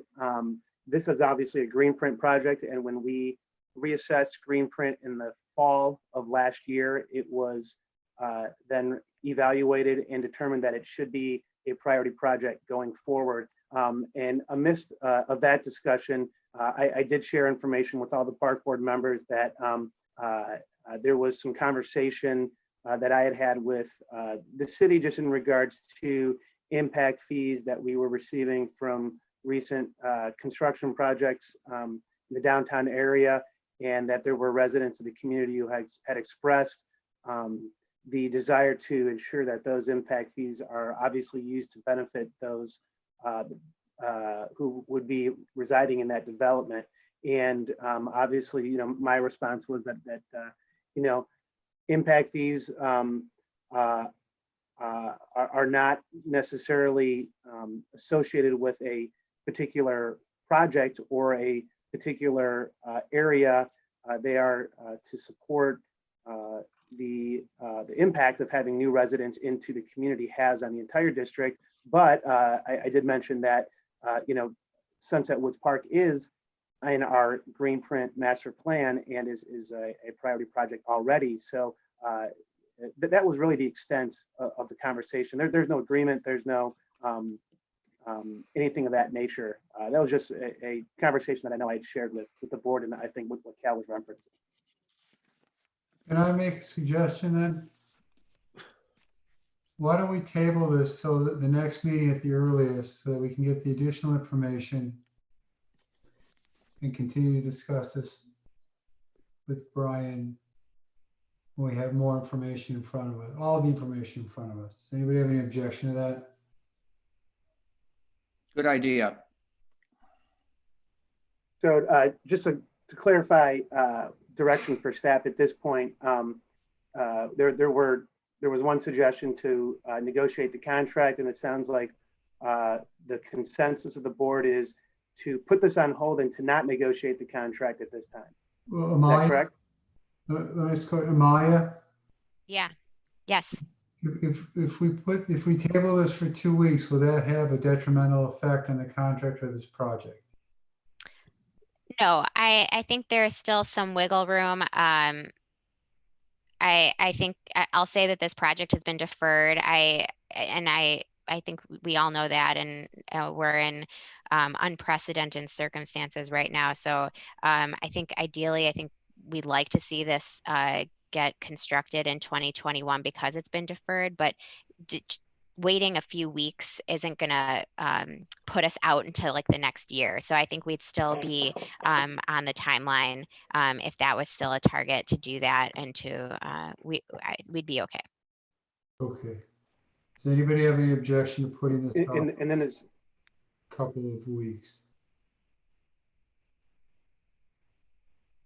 So I'm just going to My confirm. only question, Go ahead. real quickly, Amalia, if we don't go with Hitchcock, the second choice, would you be just as happy?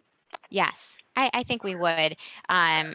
They also showed some really great examples with custom work, but they do a lot of mixtures of custom and standard playground pieces, which was great. Hitchcock just kind of stood out with some really spectacular examples that we think are warrant Sunset Woods is worthy of. Can I say something about something that Barney said?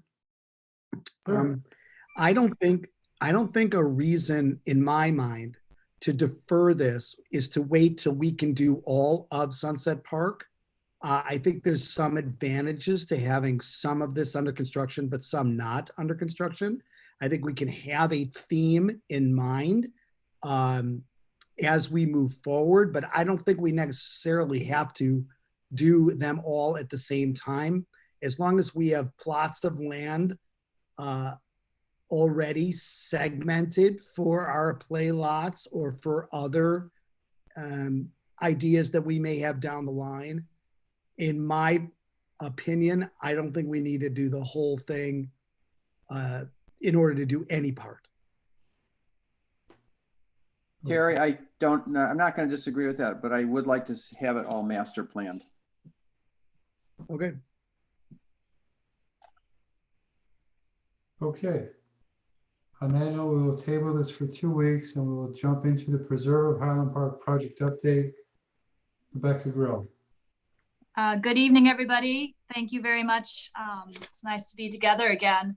I apologize, I don't have any slides for you, but I can assure you we are out there at the preserve, maintaining it, and it is very nice. It's a bright point in these days to see all the people walking and biking and using that park as they are able to get outside for a little bit of exercise. So I have a short update about where we are and some good news to share. Last week, we received the agreement documents from the state of Illinois for our OSLAD grant. That's the $400,000 for various park amenities and landscaping. So that is a very good sign. We're very grateful. There will still be a turnaround time as we review that document and bring it to the board. And then we expect that it could take some weeks for the state to actually execute it and get it back to us. As you remember, we depend on that signed agreement in order to be able to put our project out to bid. However, I think that we are still on our target for a late summer happening, and beginning our work as we had hoped. So that is all very good. That grant would come with a half installment paid up front. So that is also a nice thing to know, that we would receive that $200,000 that we would keep in escrow and start to work on the project using that money. We have updated, thanks to Liz Gagola, we have updated the Preserve website with its new name and look. We have included some information that outlines the strategy for the plantings. Actually, the planting plan is now on the website. And, as always, you'll remember first year creeps, second year leaps. We're in that second year. I walked the property with our maintenance contractor. We're both pretty pleased with what's happening out there. You're starting to see The grass is coming in. You see a little bit more movement in the landscape in terms of, the wind blowing through the prairie grasses, which is lovely to see.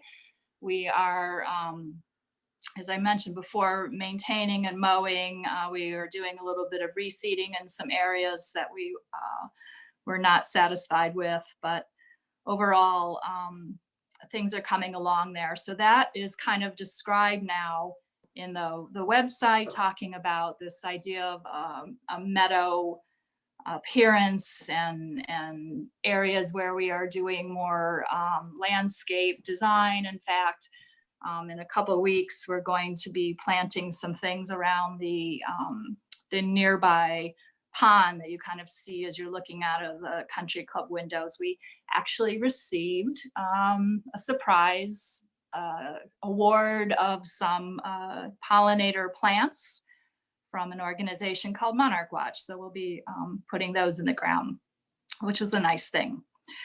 One last thing that we are working through as we finalize our construction documents and get this off to permitting is the Recreational Trails Program grant. You'll recall was for, among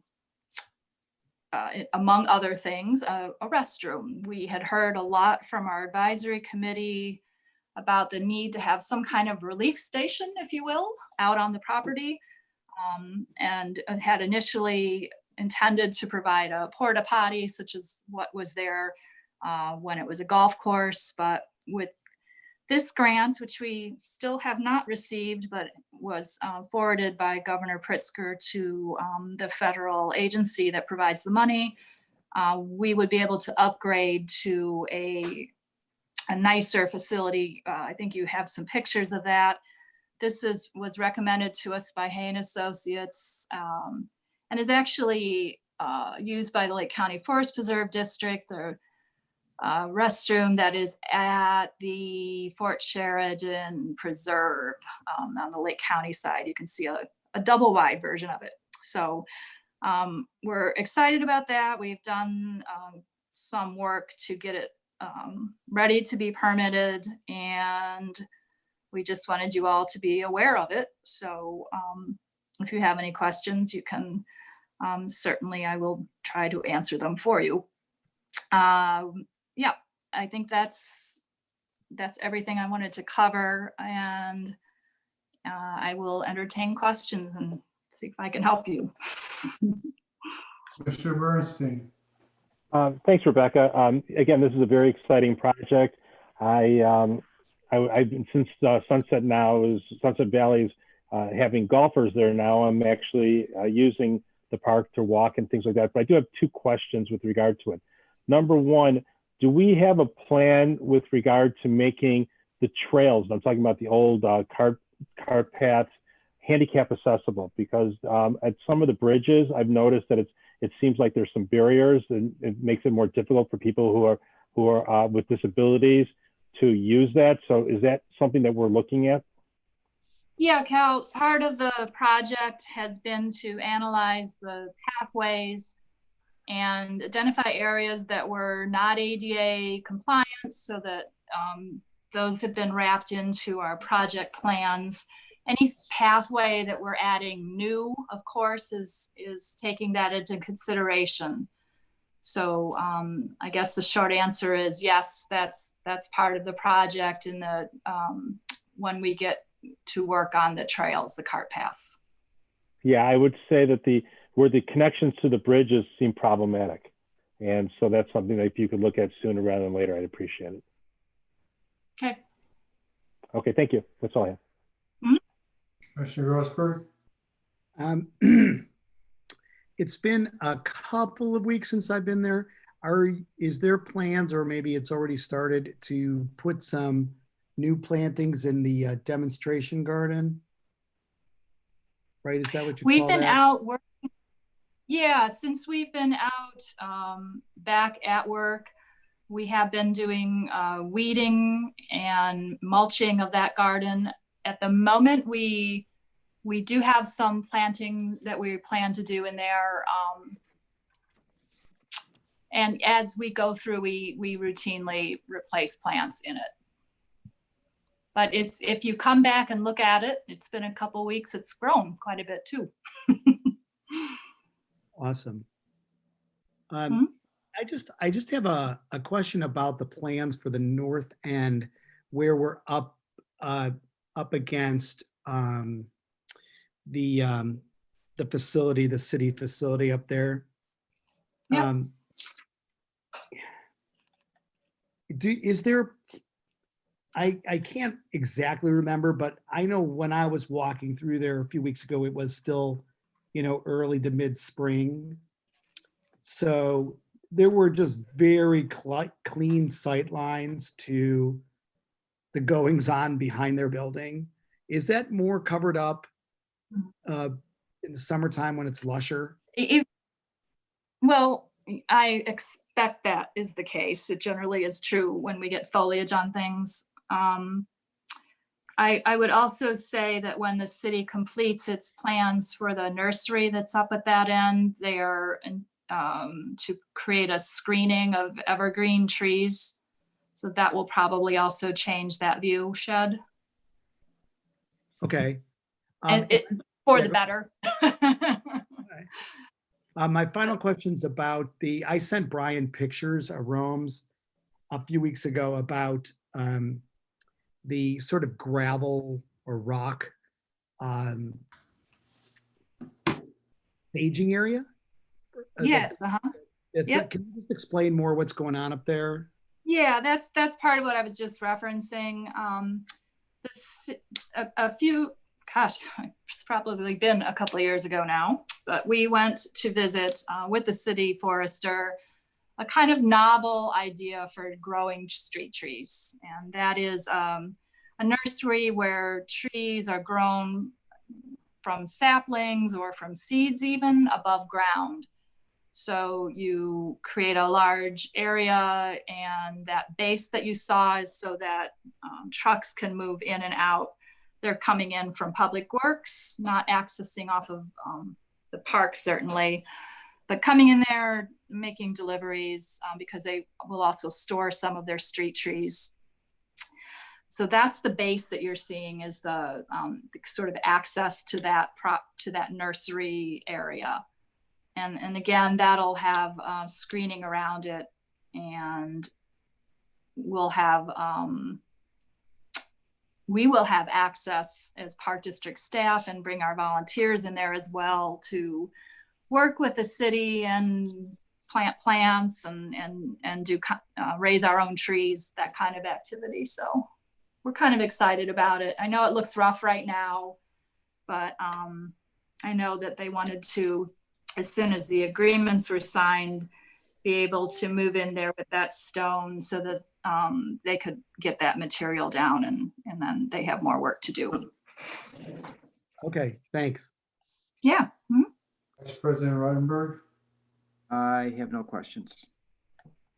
Commissioner Flores Weisskopf. Yeah, I just want to say congratulations about getting that grant. I think one of the things that we're finding, excuse me, the volume please, is that we're getting out more, and I'm starting to take more walks, and I think that's probably something that people are discovering now. So this will hopefully be something that's kept after all this COVID stuff is long and gone. And I think it'll be a really nice destination to be able to walk in what was once a golf course, that'll, blossom to be a really nice walking space. So I'm really excited to see how that turns out. And I have a feeling it's going to be used a lot more than we realized. Thank you, Lori. I agree. Okay, Rebecca, thank you. Yep, thank you guys. Good night. Right. Thank you. Next is the COVID-19 Emergency Operations Planning Update. Brian Romes and a slew of others.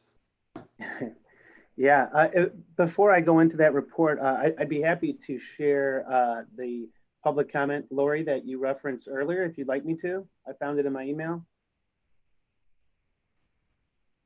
Yeah, sure. Let's go ahead and do that. Thank you. Okay. So this was from Forest Barbary, and it says, I am writing to request opening of our outdoor tennis courts. Highland Park is home to a couple of top junior national USTA players in the nation. These young players compete nationally and internationally. They need to practice and go great lengths, such as traveling to Wisconsin and Georgia just to hit. Their peers in several other states are practicing and they need to soon compete against them. Lincolnshire and Libertyville have opened their courts, so of course we go there. However, HP opened the courts.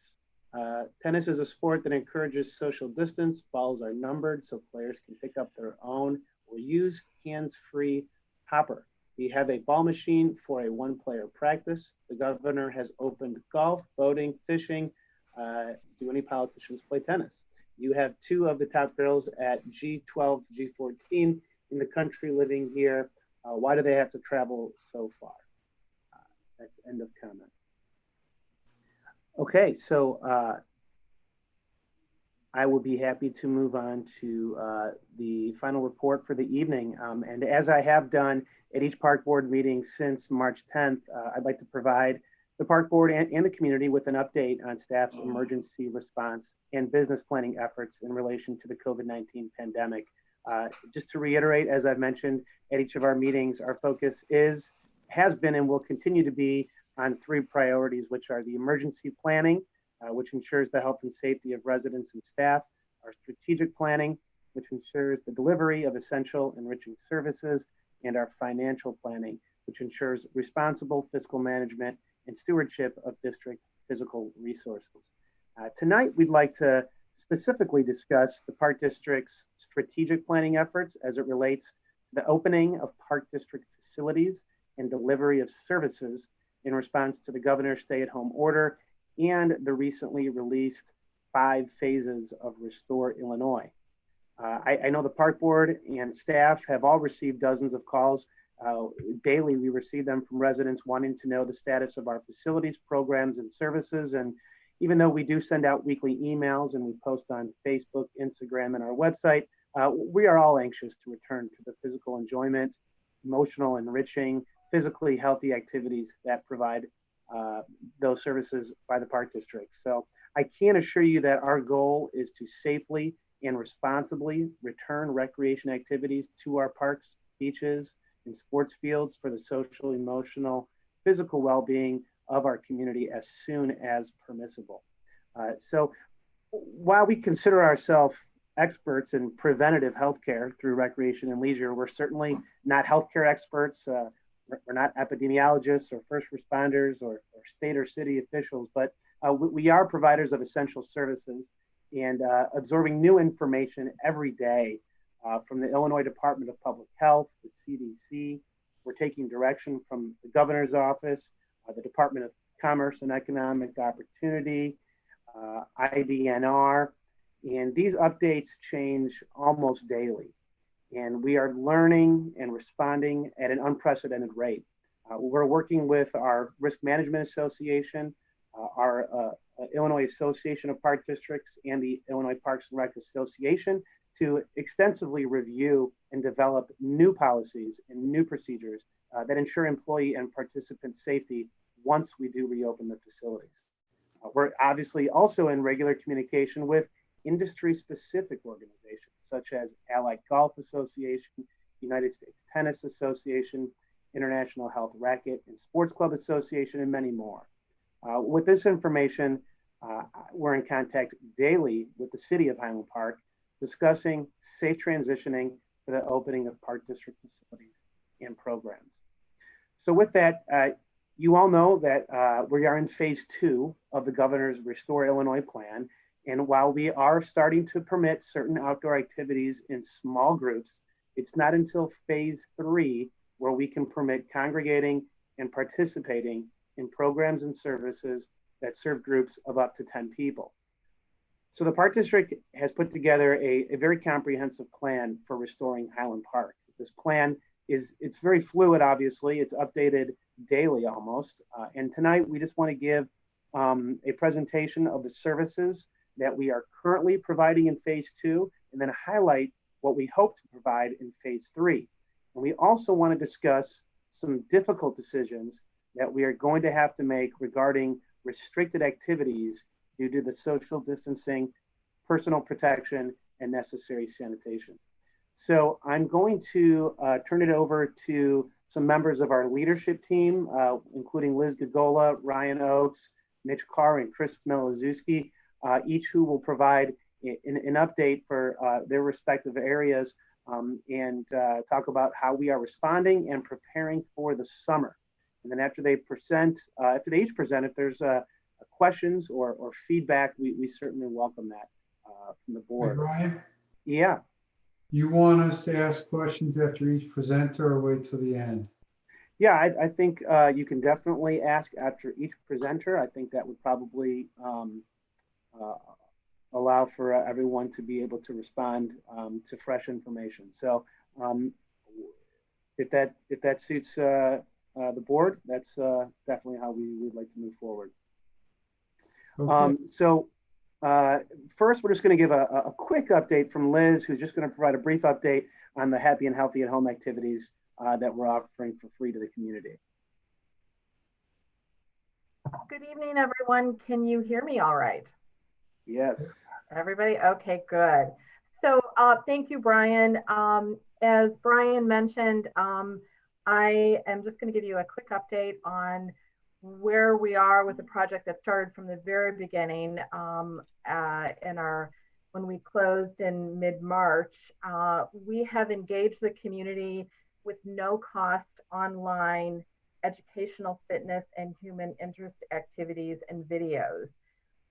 These are all cataloged on our website and on the homepage, and they are promoted and delivered to the community through our emails and our social media outlets.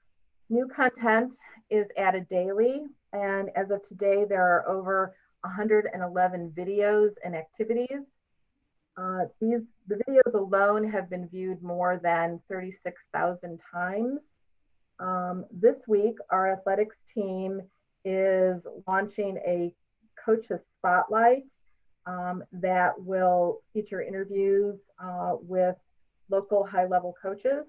Our staff continues to provide creative early childhood, nature and fitness programs at no charge that we are promoting daily to keep our community engaged at home.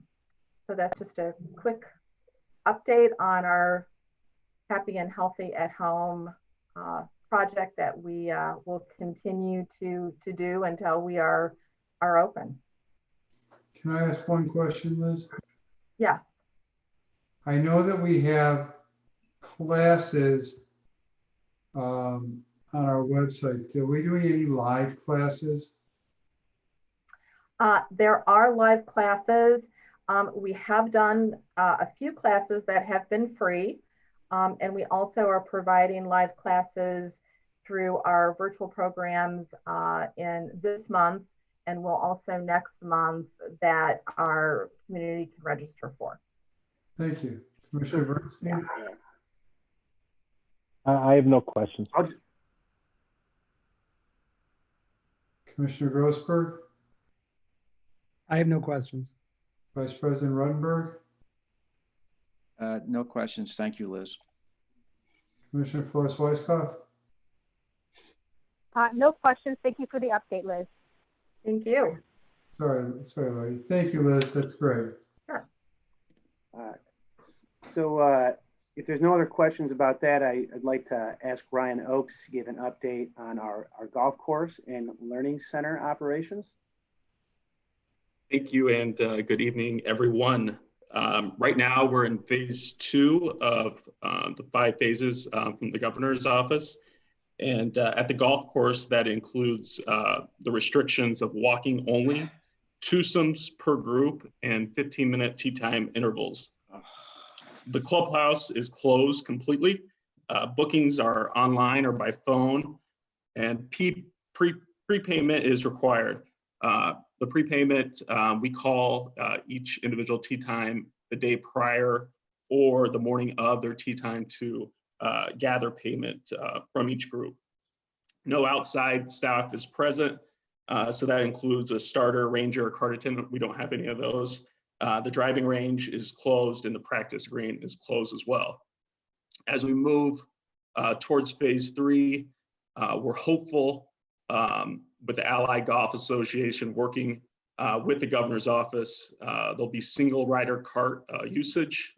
Foursomes will be allowed, and hopefully the tee time interval will shrink to 10 or 12 minutes. Once we move to phase 3, clubhouse will be allowed to be open with 10 or less inside. Bookings will remain online by phone or in person. Payment will be allowed at the pro shop, and then we'll have shield guards in place at the check-in counter. Once we move to phase 3, we're hopeful that the Highland Park Golf Learning Center will be allowed to be open. Mini golf will be scheduled every 15 minutes. We're working with Easy Links, which is our software provider for tee times at the golf course, to set up a tee sheet for mini golf to allow residents to purchase tee times for mini golf at the Learning Center. Hitting stations will be placed every 8 feet apart, and you'll be able to come up there and hit golf balls. In-person payment will be available at the pickup window, so you don't have to enter the building up there. Private lessons will be resumed with masks worn. Camps and programs could resume with 10 in each group or less. And that's really everything I have for an update at the golf course. I did want to share just one other highlight. It was in Executive Director Rome's report that was sent to the board earlier, I believe on Friday. The first week of May at the golf course went very, very well. We had 563 rounds of golf for a grand total of $22,795.87. The average dollar per round was $40.49. Compare that to 2019, between May 1st and May 7th, with there's no restrictions. We did 536 rounds for a grand total of $19,521.12 for an average dollar per round of $36.42. So I think the weather has been very favorable for us this year. It's been cooler, drier, except for the rainfall at the end of April. So right now we're in a good place, and we're hopeful that some restrictions will get lifted sooner rather than later. So I'll take any questions. Thank you. Commissioner Bernstein? I have no questions. I haven't been out to the course since they reopened, but I'm hearing great things. So I look forward to seeing you out there soon. Commissioner Grossberg?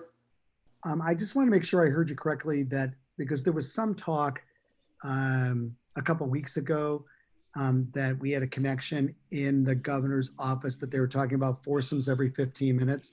Is that now codified that won't happen until they're in phase 3?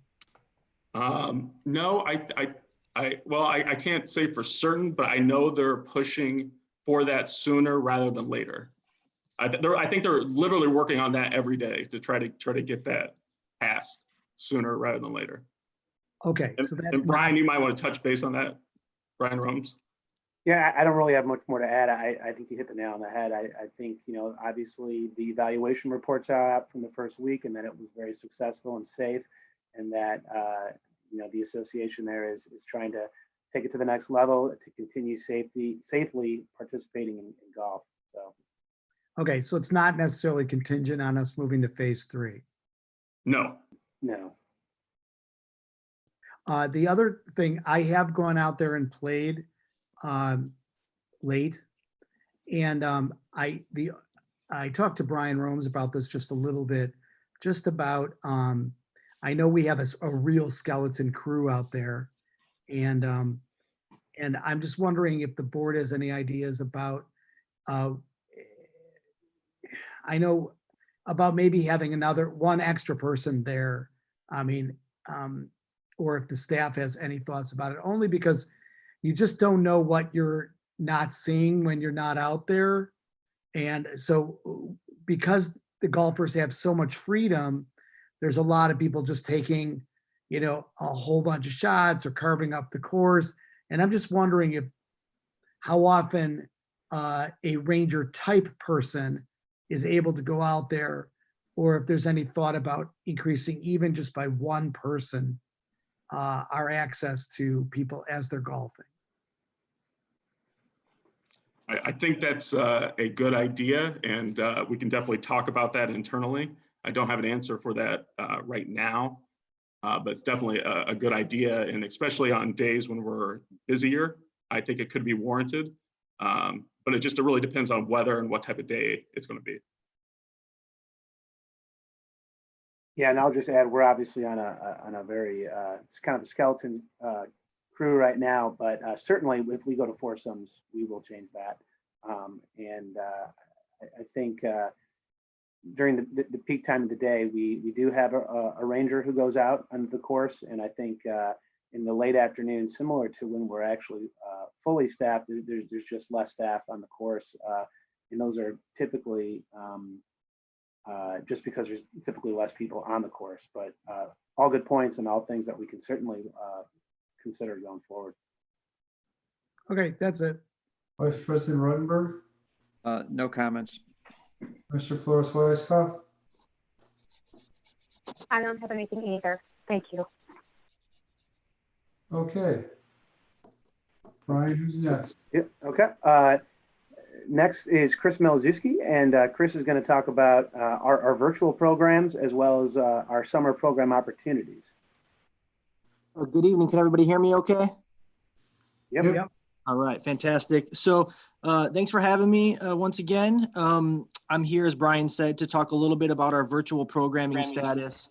To President Kaplan's point earlier, when Liz was giving her message, we are currently offering virtual recreational programming to residents. We are in our second week of doing so.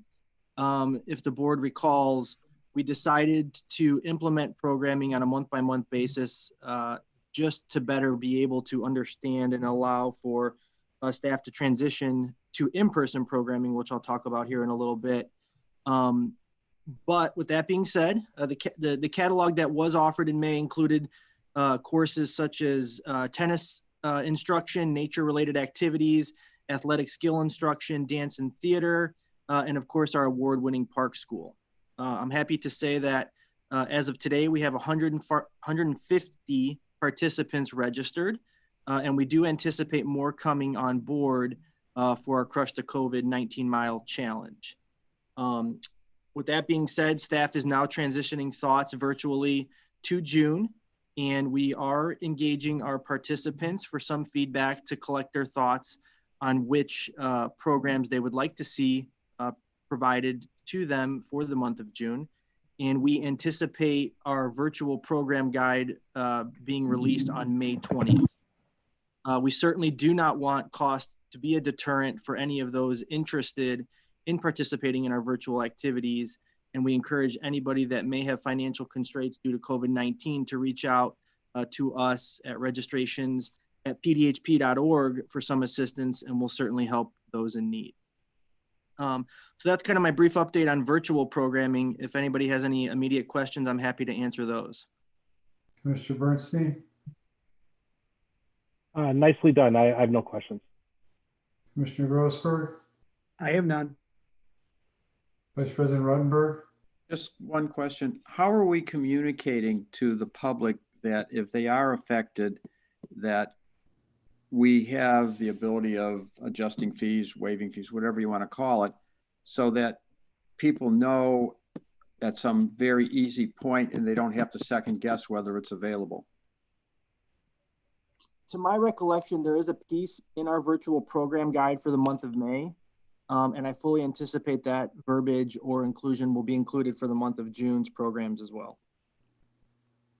Yeah, and I believe it was on the front page, not the front page, but on the first opening page of the brochure. But and Liz may be able to talk about the next one that comes out. But we did talk about highlighting that to a much greater extent to ensure that there is nobody in the community who feels they have any financial burden that would restrict them from wanting to participate in the program at this time, that they should feel free to call.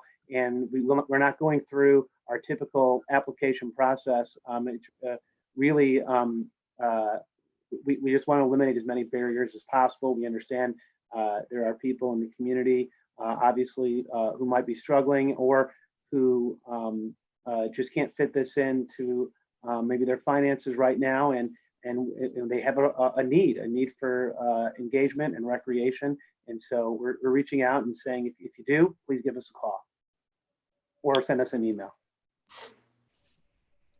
Thank you very much. Okay. I don't know where. Lori, did you get a chance to ask Chris questions? Yes. So the only thing I was curious about is I'd love to see some sort of report in the coming weeks as far as the enrollment, which classes are more popular. Yeah, just out of curiosity, and see how many people are taking advantage of the class we're offering. So I think it's a great idea. So great job. Yep, that is planned to be in our director's report for the next board meeting for sure. So we will do that. Thanks, Lori. Okay, thanks, Chris. I'm keeping going. You're not getting rid of me yet. All right, I know you want to. I know. So I'm going to talk real briefly about the planning efforts that is ongoing for in-person programming, as has been the theme for whether it be golf, virtual programming, all sorts of activities provided by the Park District. Staff is anxiously awaiting the transition from phase 2 to phase 3 as part of Governor Pritzker's Restore Illinois plan. So staff has been tasked with finding their creative energy to create recreational programs that can be conducted while following the IDPH and CDC guidelines set forth for phase 3, and the prominent guideline being limiting group activity to 10 people or less in social distancing capacities. So with that being said, the types of considerations being made are outdoor tennis classes for adults and children alike, athletic clinics and specialized instruction, private lessons, on-site nature education, art and theater classes, and various special event type activities. As our region does move into phase 3, staff is going to be excited to get back in person with participants, engaging them and enriching their lives from 6 feet apart, if you will.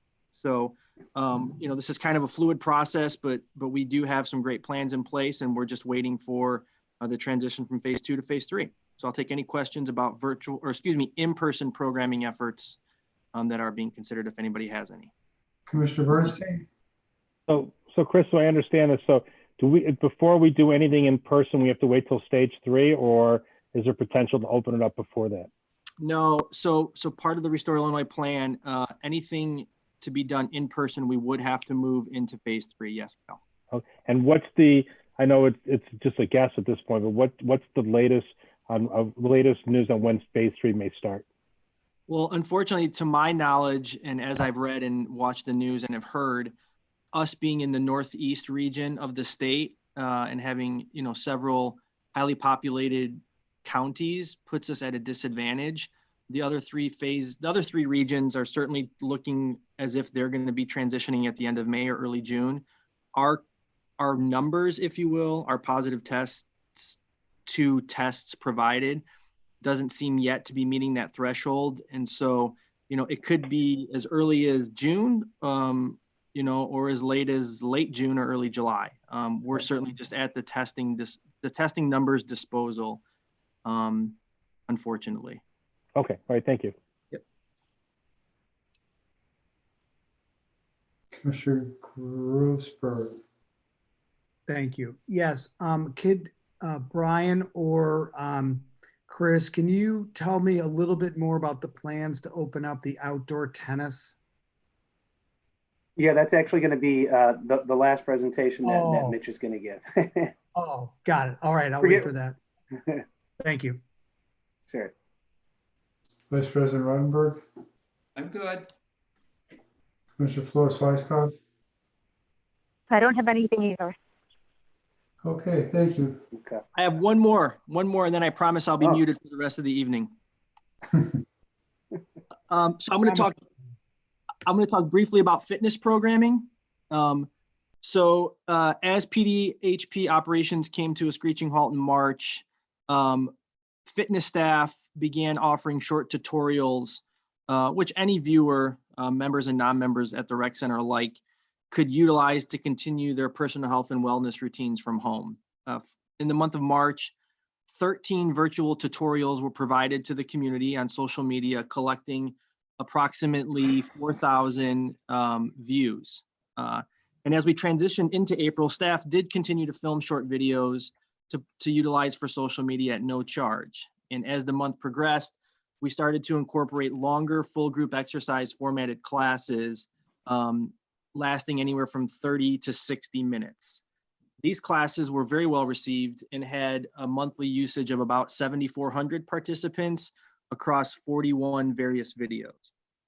As we move into May, staff not only continued to develop full group exercise classes, short trainer tips, but they took their engagement to a personal level. So you may have seen prior to staff posting any full-on class, they do go live on Facebook to chat and engage with anybody logged in at that time. Staff has been connecting with residents and members to talk about their fitness goals, provide healthy recipes, or just a friendly check-in to make sure everybody's well and healthy during these unprecedented times. And this has been extremely popular. We've received great feedback and comments on our Facebook page, and staff has been very, very excited to be able to engage with our members and our residents at this capacity.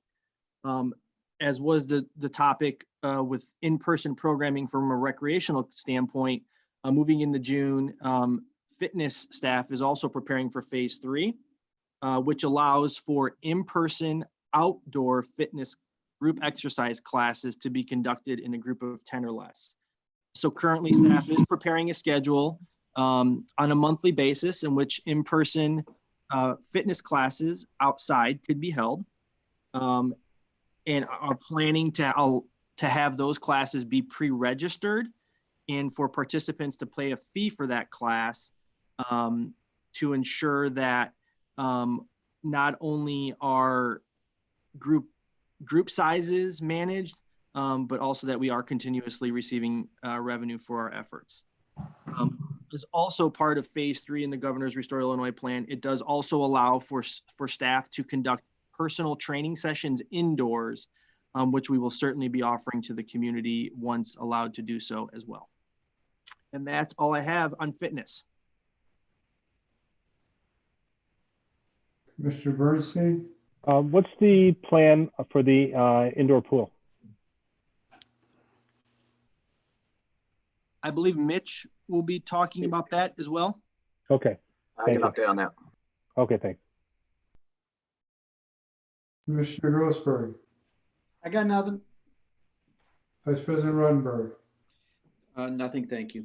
Commissioner Forrest Weisskopf? Bueller? Okay, Chris, thank you. I am now. All right. Real quick, I'm just going to give a 10-second rundown on some of our outdoor parks. Our basketball courts, I think everyone knows, are still closed during phase 2. Our plan for phase 3 is still being considered. Obviously, 5-on-5 basketball cannot be played with social distancing, so they still may be closed, only open for programming. And things that we can do where we can social distance. Skate parks will likely be open in phase 3. Our dog parks with proper protocol in place are also planned to be open in phase 3. Our open spaces, we are looking at guidelines for allowing congregating in our parks in phase 3. And then same thing with looking at our pavilions as we get probably more into phase 4 that would accommodate rentals and things of that nature. So I'm going to move on to Mitch, who has probably more of our highlighted facilities that he's going to talk about for the summer, including Heller, Rosewood, Park Avenue, Hidden Creek, the tennis courts, and then summer camp. So these are some of the more difficult decisions that we've had to make, and so I'm going to turn it over to Mitch. Thank you, Brian. Everyone can hear me okay? Yep. Okay, great. So what I thought I would do is I'll kind of group these, and I'll do a report quickly here on Heller, Rosewood, Park Avenue, and tennis, and then allow an opportunity for people to ask questions. Those are a little bit shorter updates, and then do an update on summer camp and Hidden Creek. and have those as two separate components for questions, because after the update, I think there'll be quite a few questions. So if everyone's okay with that, I'll start with that group of four first. And Cal, to your point, with the question on, where are we at? Staff looks not only obviously at the governor's report every single day, but the IDPH website every single day for a lot of things on guidance. Sometimes they give additional guidance on obviously where we're going, but also how you can manage things like pools and camps and things of that nature. That's where we're really leaning on, because CDC guidelines tend to refer to your local and state public health agencies. So we are actively looking at that. I will say the website, IDPH website, has done a nice job to provide the metrics that the governor's Restore Illinois plan is really dependent upon. The first couple of days when looking at it was kind of confusing, but I think they maybe took some guidance. Maybe it was me just telepathically saying something and saying we need a dummies guide, and they think they've done that. It's actually really easy to read now and to really understand where your region is at. And so our region, as Chris was mentioning, with dense populations, we may not hit phase 3 as quickly as other regions. There are some really good positive trends that are going right now, but I think everyone may have heard today that we had the largest number of tests, which is a good thing, but also the largest number of cases. So I do know some of these phasing things are dependent upon testing, and it seems that we're going more in the right direction on getting the testing. So we're looking at that very keenly, because obviously all of our decisions and all of our planning is really based off of us moving from phase to phase. So with that being said, Heller, right now the Heller trails have been open to the public, and that happened last Friday. We're keeping those trails open 7:30 to 5:30 each day. The gates of the facility are being open and closed in accordance with that schedule. And we've cut the parking lot capacity down to 50% by placing some barricades out there to prevent overcrowding of the trails on those nice days. And there's good trail signage out there that helps keep people moving in that keep moving HP theme that we've tried to address. It keeps them moving in one direction on the trails. And we've closed off certain trails in which one-way patron traffic just wasn't feasible. The building and social gathering areas like Wander Woods, those are still barricaded off and public access isn't available. And we plan to have these measures stay in place through the entirety of the phase 2 of Restore Illinois. As we move to phase 3, I think Heller presents some really unique opportunities, because just by its nature, it provides opportunity for educational programming in small groups and in open spaces where there's plenty of room for proper social distancing. So the encouraging thing with Heller is that really its base programming may not change that drastically when we get to phase 3. For Rosewood Beach, in accordance with the stay-at-home order, Rosewood Beach, for the purposes of recreational use, sunbathing, swimming, and congregating, does remain closed, and the gates to the parking lots are also closed to help assist in enforcement of the closure. However, the trails to walk the paths for exercise did reopen last Friday. And again, similar to Heller, good signage has been posted about keeping moving. We will, as the weather starts to get nicer here at the end of the month, we're going to start putting a staff supervisor down there on days where it could provide conditions for people to congregate. And that person will solely be there to make sure that the guidelines that we have are being enforced.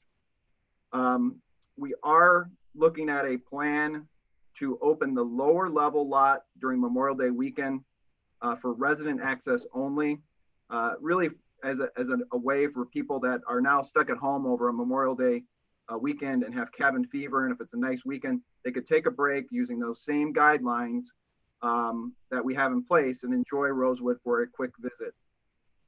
We'd have to additionally staff it that weekend to enforce the guidelines and enforce parking, but that is something that we do have for consideration right now.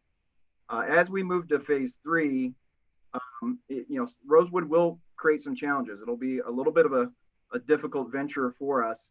Obviously, right now we know what the guidelines are. the groups of 10 or less. So that's going to require us to set some beach limits, which we're currently working on. But again, I have to emphasize that we really need more guidance at the state level to understand how we can manage the beach with those guidelines. But we do have some limit numbers in place and that we're considering. And we're also considering that if we stay in phase 3 for the summer, that we might be limiting access to residents only, whether that be on weekends or perhaps all the time. We would certainly need in phase 3 some staffing down there to provide enforcement. And as the weather gets nicer, if we're in a phase 3 without lifeguards trained yet, we're going to need obviously more staff down there to keep people out of the water. Putting your toes in the water certainly is fine, but keeping them from swimming while we're manning the beach would be, something that we want to do until we get to the point where we can get lifeguards hired and trained. So if the guidelines permit us to move to phase 3 in early June, we estimate that it would take us about 3 to 4 weeks to get lifeguards hired and be able to man the beach in the way we typically do. Again, that crew down there is a much smaller crew, so it's a little bit easier to recruit and a little bit easier to train than it would be at, let's say, Hidden Creek.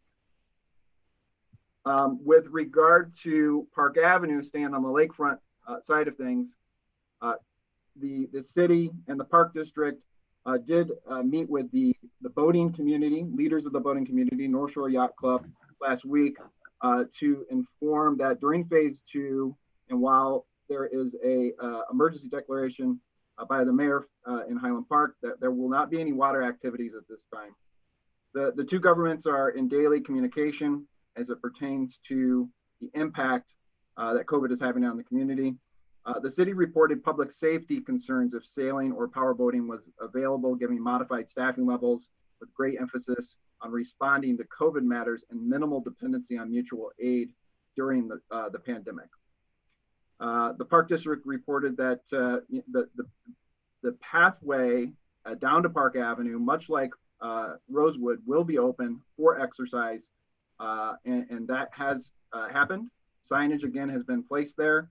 We're going to consistently remain in communication with the city and the North Shore Yacht Club and to report on any access changes that may happen.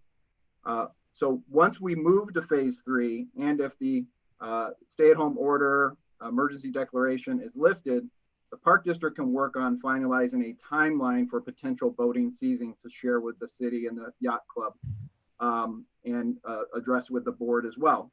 The plan would certainly be developed with the operations of the Yacht Club, small craft sailing, kayaking, stand-up paddle programs, and it would require us to develop an opening maintenance plan and enact that plan as well, including preparing the building, the storage areas, and the safety buoys. We anticipate that might take about 2 to 3 weeks once we get the go-ahead, but we have really kind of a plan in place. It's just a matter of trying to enact that plan, and that's all based off of the phased approach. As far as powerboating goes, there is certainly a separate plan to that and a separate timeline because there are other elements that go into powerboating, such as the need to dredge and the need to install the dock. And so I know that we'll have further discussions on that later this month. And I'm going to then shift over to outdoor tennis and address, I know we had some questions regarding that. And right now staff is working with the city of Highland Park and has plans to open our outdoor tennis courts to the public starting next week. And while under the phase 2 Restore Illinois plan, our initial plans include providing limited court access at Larry Fink, Danny Caniff, and Sunset Woods Park between the hours of 9 and 5:30 p.m. To keep with strict social distancing guidelines, court capacity is going to be reduced to 50% or less, depending on the court layout, and play will be limited to singles only. Both Fink and Caniff will be first available, and they will be free of charge.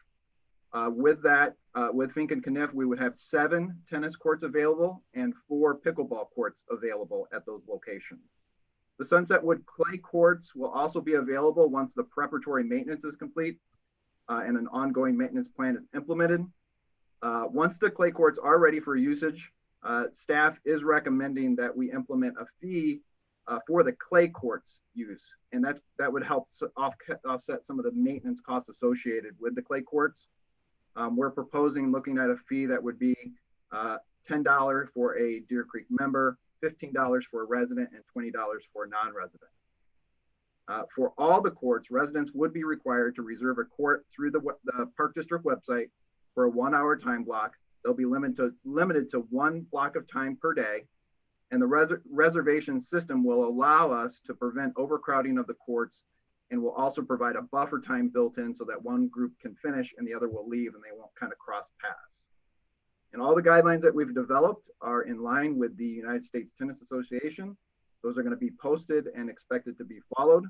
And to ensure that they're followed, we are going to be putting a full-time tennis pro staffed at the location to help with the enforcement of those guidelines, as well as education of those guidelines to the public. We'll also be able to allow the tennis pros to provide private lessons on a court as well. There'll be more communication and details that come out as we get through the week, but we are shooting for Monday as the goal to go live with that. So those are the updates on those 4 areas, and I'd be happy to take any questions on those areas. Commissioner Bernstein? All right, I'm back.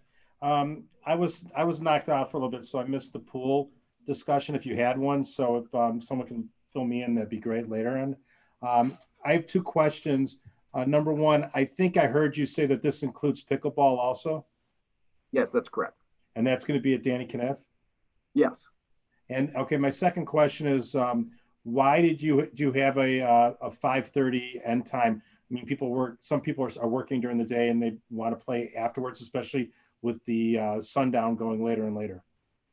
At this time, we place those time frames because we're providing a staff person there to open and close the gates to make sure that the guidelines are being enforced.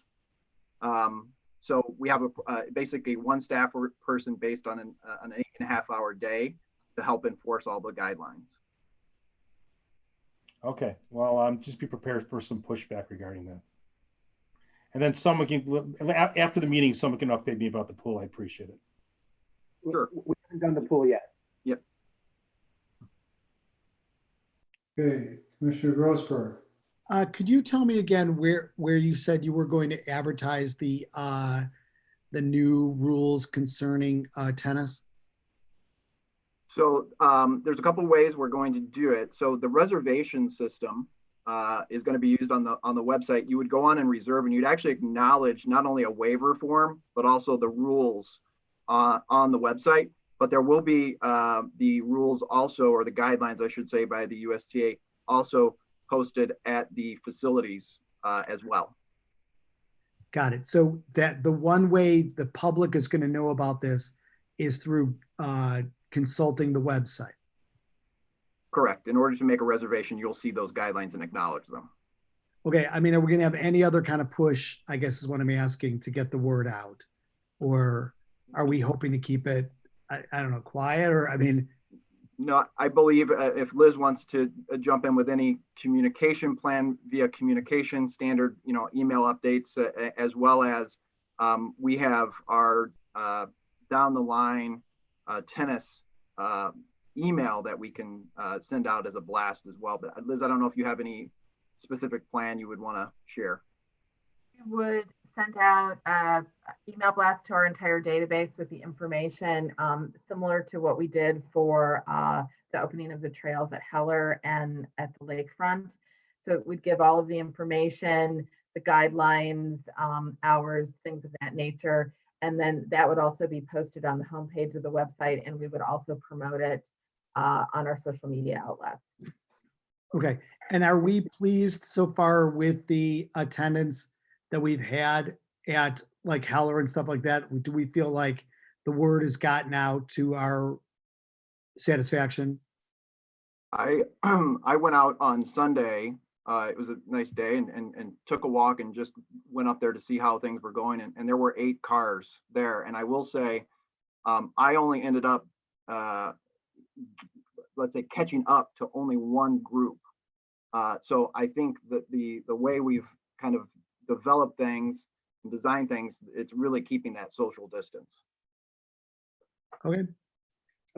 I will just mention, Terry, too, from a promotional standpoint, obviously the city's a great partner, and they are including information such as these openings in their newsletters to the community as well. And I'm sure they'll be making an announcement, I would anticipate, regarding tennis as well in the upcoming week here. So that also helps tremendously.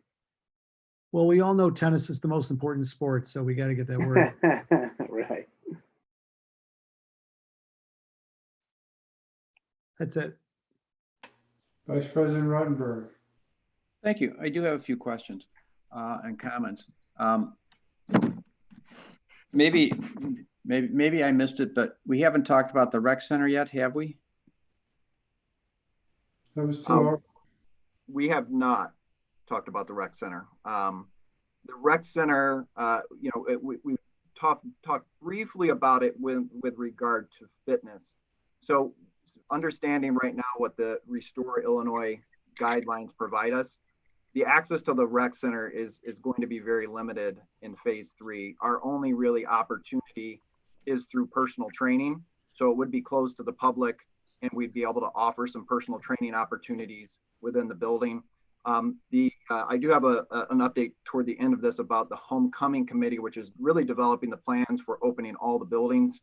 The rec center, given the current guidelines and what we're presented with, phase 4 will be even a pretty large challenge for the rec center. But I want to kind of understand those guidelines better when we get to phase 4, because certainly they get kind of tweaked. And I know, the governor's office is getting a lot of feedback from whether it be Park District or health clubs, and just trying to understand how do you operate in phase 4 with 50-person gatherings in a big box or a large community type center. So for right now, while we're developing plans, it is not a very promising thing in phase 3 for the rec center.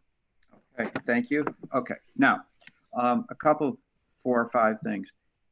You said that the clay court fees would be less for Deer Creek members, but I thought we had suspended all of the memberships so that nobody is paying a Deer Creek membership. Or are we going to ask them to start paying it just for the clay courts to get a discount?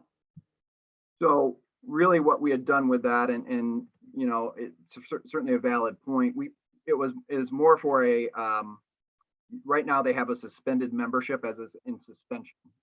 As soon as we would reopen, we would certainly be recharging those fees. It was more of a benefit to those that had made a commitment to Deer Creek, and we're hoping to keep them in that commitment mode once we are able to reopen the facility. I think that phase 3, again, we'll have to wait for further guidance, might offer some opportunity, potentially, indoors with some small groups, personal type training in our tennis center as well.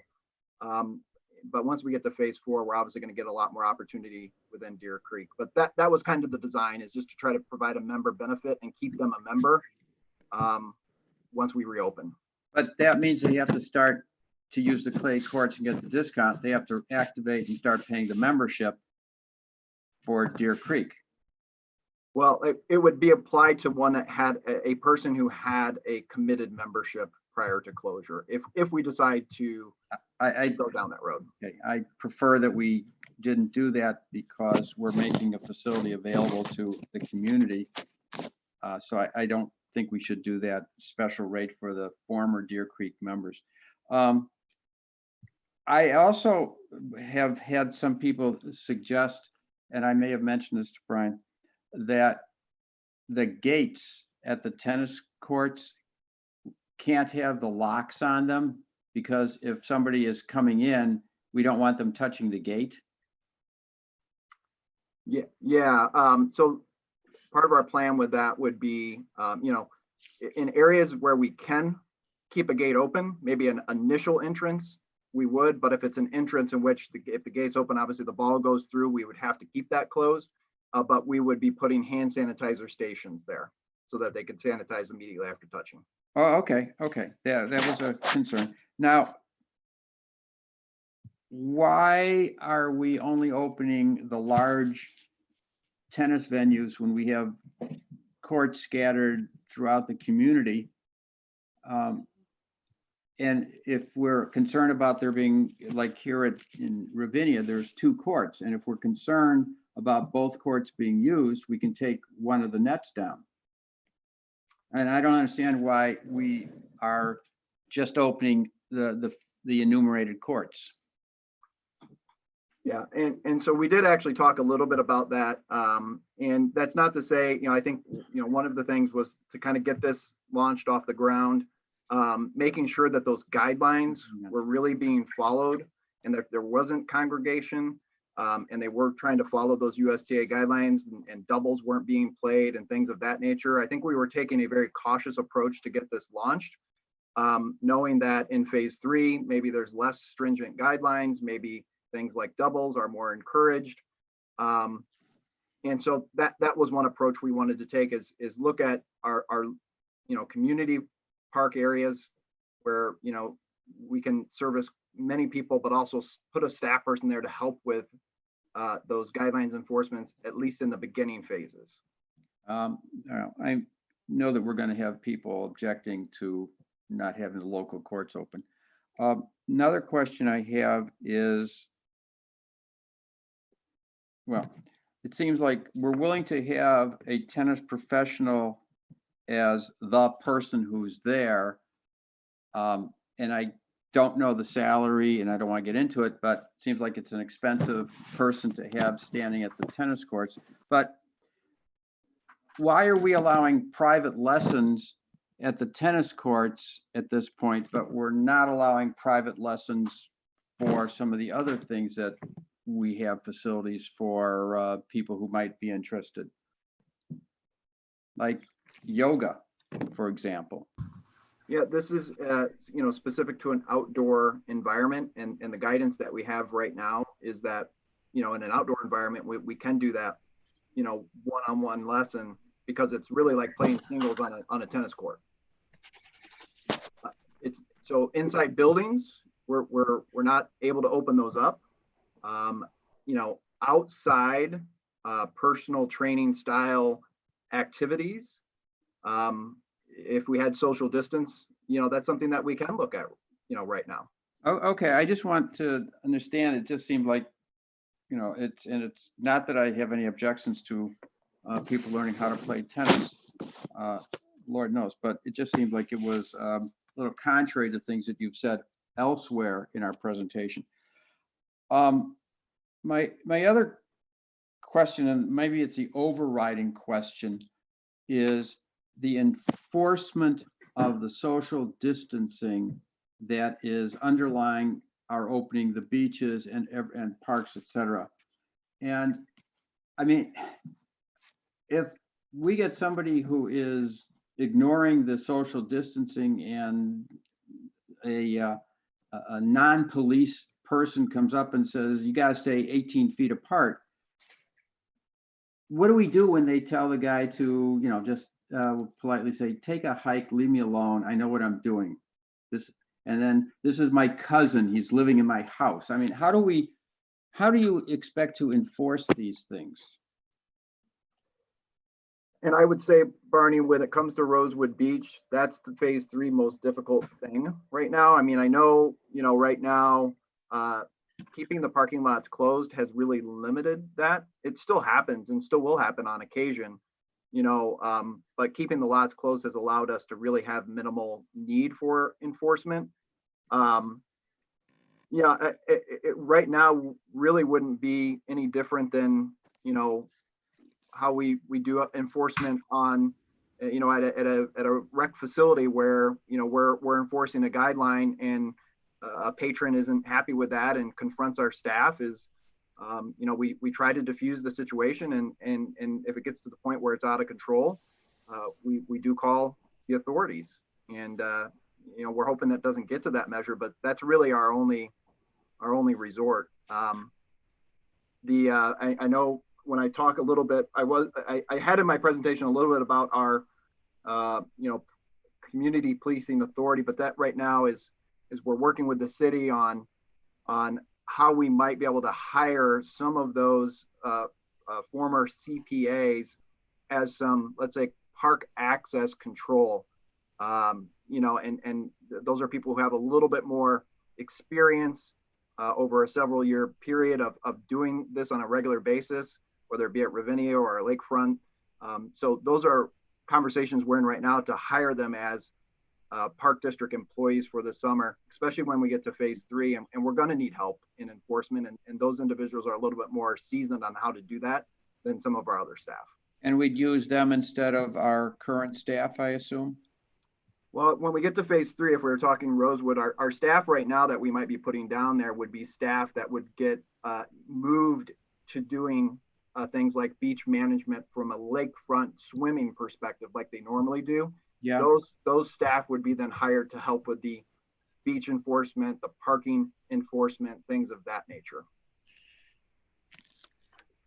Okay, and I assume that this is ongoing conversations with Gita, Brian, as to how they're going to be responsive to us.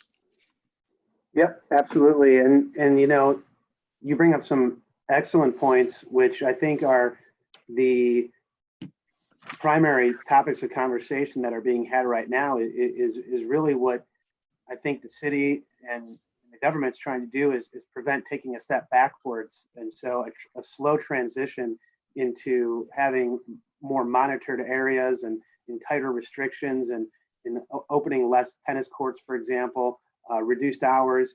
And let's see how that goes. And then let's increase instead of having to get into a situation where it's challenging and maybe there's not as much compliance and we have to take a step backwards. So that's really what the discussions regarding tennis and the beachfront and the lakefront have just been.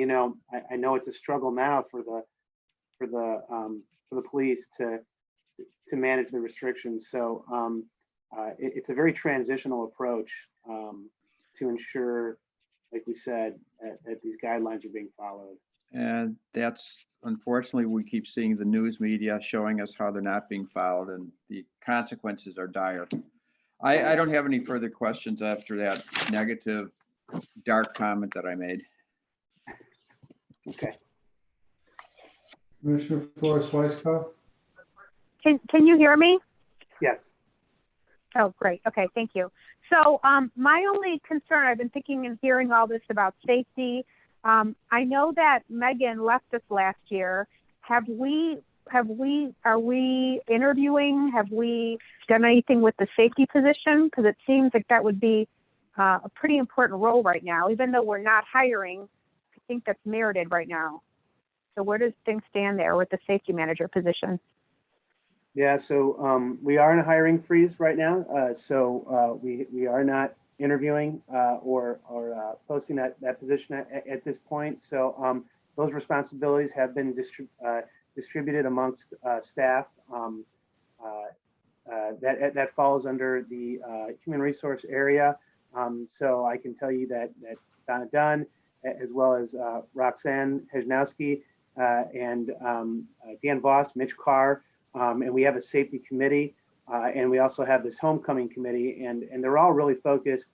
They all attend PDRMA webinars, and they're very actively involved with updates, like we said, from OSHA or from the CDC or from PDRMA, and so we're managing the best that we can.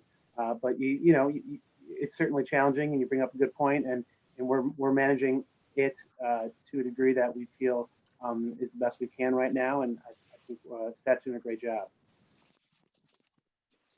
Well, I certainly appreciate them stepping in, but I guess my concern is, are they trained? Are they really qualified to do that?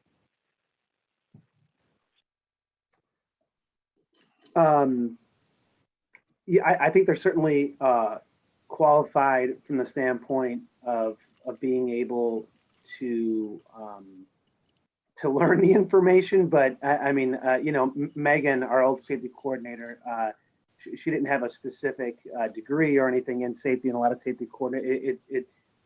It certainly, I do feel that they're qualified to certainly do it. But there is a learning curve to not having somebody who's been in the position for many years. And so you do bring up a valid point, but you know, we all go through mandatory PDERMA safety trainings every year. So we all have some very common knowledge of safety practices. But it does take a specific person to facilitate and organize and audit those safety procedures and develop new policies, and that's what they're doing. Okay, I guess for some reason I was under the impression that Megan had certifications. Yeah, I can't speak to what her certifications were, but she, again, those are training programs that she went through with PDERMA, which staff is consistently going through now. So, but you know, okay, well let's remember, safety never sleeps. But Because right. Megan said once. Absolutely. Lori is bringing up a very good point, which, and then you fed it into the PDERMA. Does PDERMA have any recommendations or opinions on the things that we've been talking about? Oh yeah, sure. And I can certainly turn it over to Donna if she wants to add any to this, but we are in constant communication with PDERMA as well, and they provide webinars that we've been attending. You know, a lot of what they recommend, though, is of course deferral to the CDC and deferral to IDPH, and so they're doing a lot of deferring themselves. But they are working, I know, with from the employee side with OSHA and developing standard protocol for us to implement and new policies for us to adopt. Right. I was just more concerned that we're making sure that if we have some type of enforcement policy for social distancing, that we run it past PDERMA to assure best we can that we're not putting our heads in a noose in some way. That was my only point about that. Sure. Absolutely. We can follow up on that.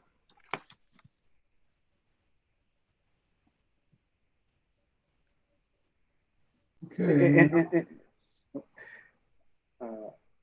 Yeah, if there's no other comments, I know Mitch is going to wrap up with Hidden Creek and then summer camp. Okay, so if everyone's ready to move on, I'll move on first to summer camp. I certainly want to express some gratitude to Chris and Kathy Fiore and the entire camp committee, along with the support from marketing and registration. You know, camp, I know everyone on this call understands camp and its undertaking that it is to develop. It's about a 6 to 8 month process, and we're the redesign of camp, while still a work in progress, and what I'm going to provide to you tonight is a really good basic framework that we're working on, working with, and really it's the plan going forward. But this redesign has happened in about 6 weeks. So it has been a big undertaking, and I'm really quite pleased with our plan that we have together. It's not, you know, certainly optimal, but given all the guidance that we have right now, the guidelines and the restrictions we're going to most likely be working under, I think it is a very well thought out plan with putting, Lori, to your point, safety at the utmost of our forefront of decisions, whether that's safety of our campers, safety of our staff. That has been the paramount in all of our decisions. So with that being said, right now our plan and our camp planning is going forward without the use of District 112 facilities. And that's certainly a challenge right now. We understand because of no clear guidance from the governor's office or IDPH on whether schools should permit groups into their buildings, of why right now District 112 doesn't have an answer on whether or not we can utilize facilities. We certainly understand, we respect that. And right now we have to move forward with the plan. So our plan does not include utilizing those facilities. Because of that, that certainly limits the number of facilities that we're going to have accessible in this plan.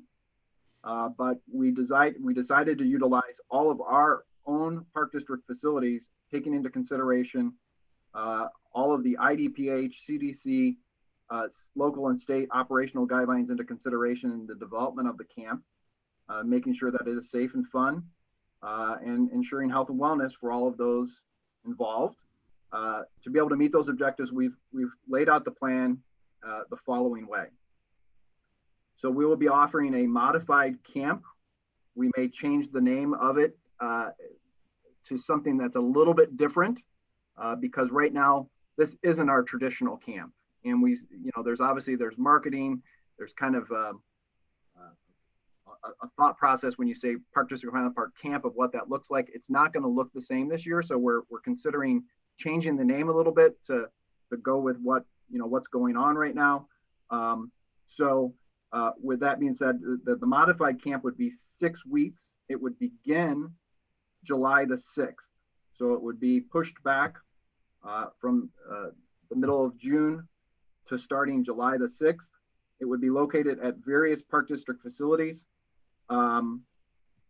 This will allow us the proper planning and training time to be conducted in the month of June.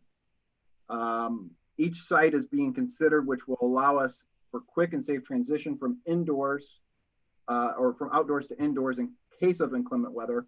A lot of our activities, as I go through this, you'll hear the constant theme of we're trying to isolate small groups, but also do a lot of outdoor activity where you can have a lot more social distancing, and there's not as much, let's say, cleaning, things of that nature that has to be done when you're in an indoor facility. There will be a lot more measures that you have to take place.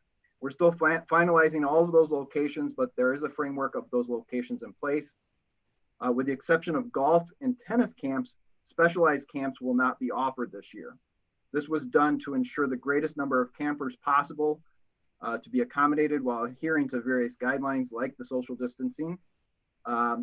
Each camp will have the same 6-week curriculum and we'll have weekly themes in varying order so that staff can ensure the experience is going to be the same for all of those involved. The location of each camp is not going to impact the experience. We're trying to actually set locations that are very convenient to one's home because we're not going to be offering AM and PM busing. We're going to be doing extended before and after camp opportunities. But having sites that are closer to home will allow for the elimination of AM PM busing, which is certainly a challenge not only from the cost perspective, but also from the social distancing guideline perspective of how many buses and making sure those are all meeting disinfectant guidelines and all of that. The location of each camp, camp sizes will be small in nature. So we will have a maximum of 10 campers and staff per group with a 4-to-1 child to staff ratio in each group. So basically 8 campers to 2 staff people in each group. We're going to be isolating each group into their own specific centralized room. They'll have their own designated bathroom area and storage areas, their own designated pickup and drop-off areas. And these will not change throughout the course of camp. And camp groups will not intermingle with each other throughout the camp season. There'll be pre-screening each day and monitoring of campers throughout the day that will take place in accordance with CDC, IDPH, and PDRMA guidelines. We'll have a daily cleaning and disinfectant plan that will be in place with a plan to reduce the movement of the children inside indoor locations to prevent large square foot cleaning plans. When taking these guidelines put forth by our varying governing bodies and the space available that we have for campers indoors, we anticipate this year being able to accommodate roughly 125 campers. That doesn't include golf and tennis, which might be able to accommodate another 15 to 20. That's obviously a significant reduction in what our camper size, our camp size is typically. That's roughly about 10-15% range of what we're going to be able to accommodate.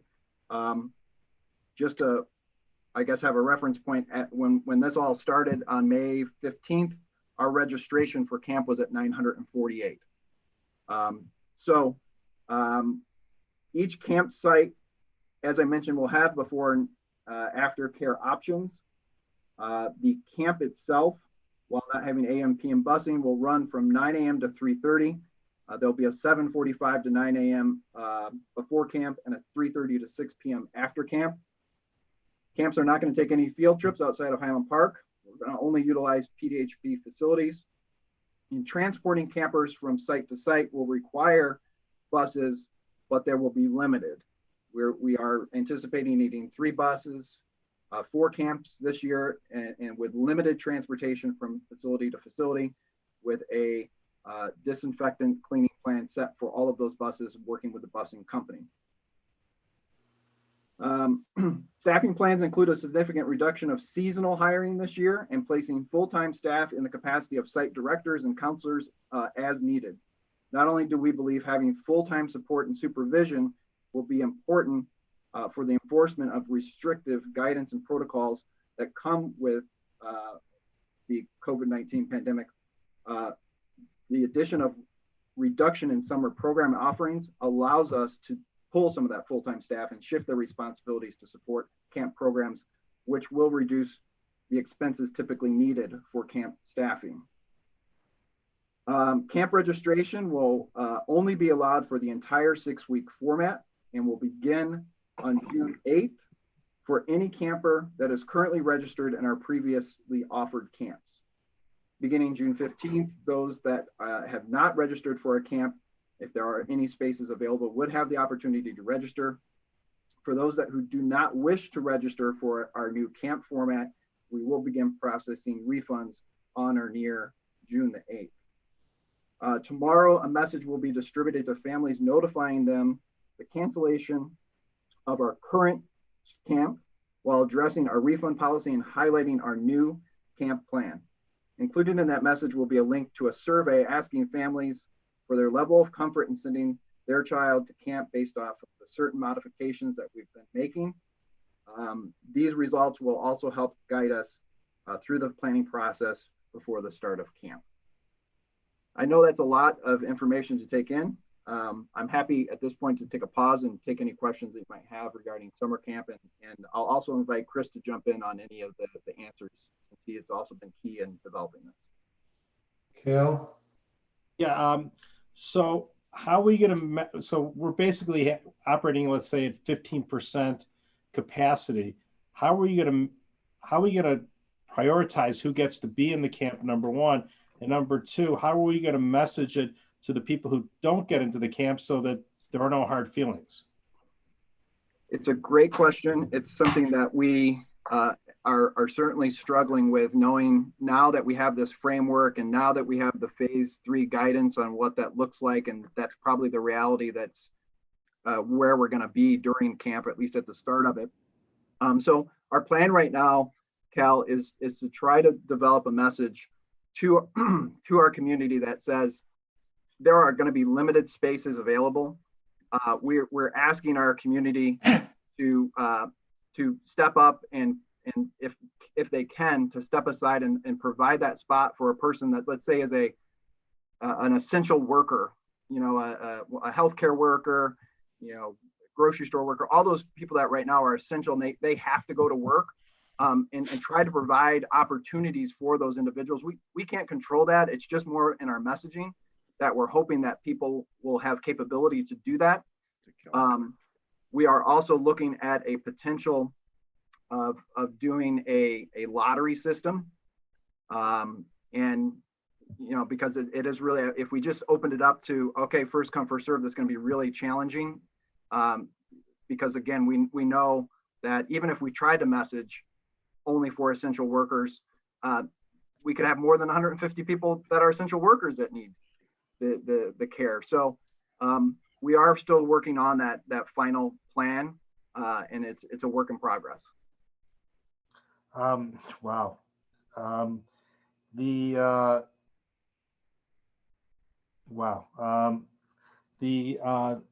I would appreciate, as speaking as a commissioner, that and all the commissioners take a pledge that nobody we contact nobody on the staff with regard to this, because I'm sure when it gets public that we're operating at 15% capacity, people are going to be contacting commissioners saying, can you get us into a camp?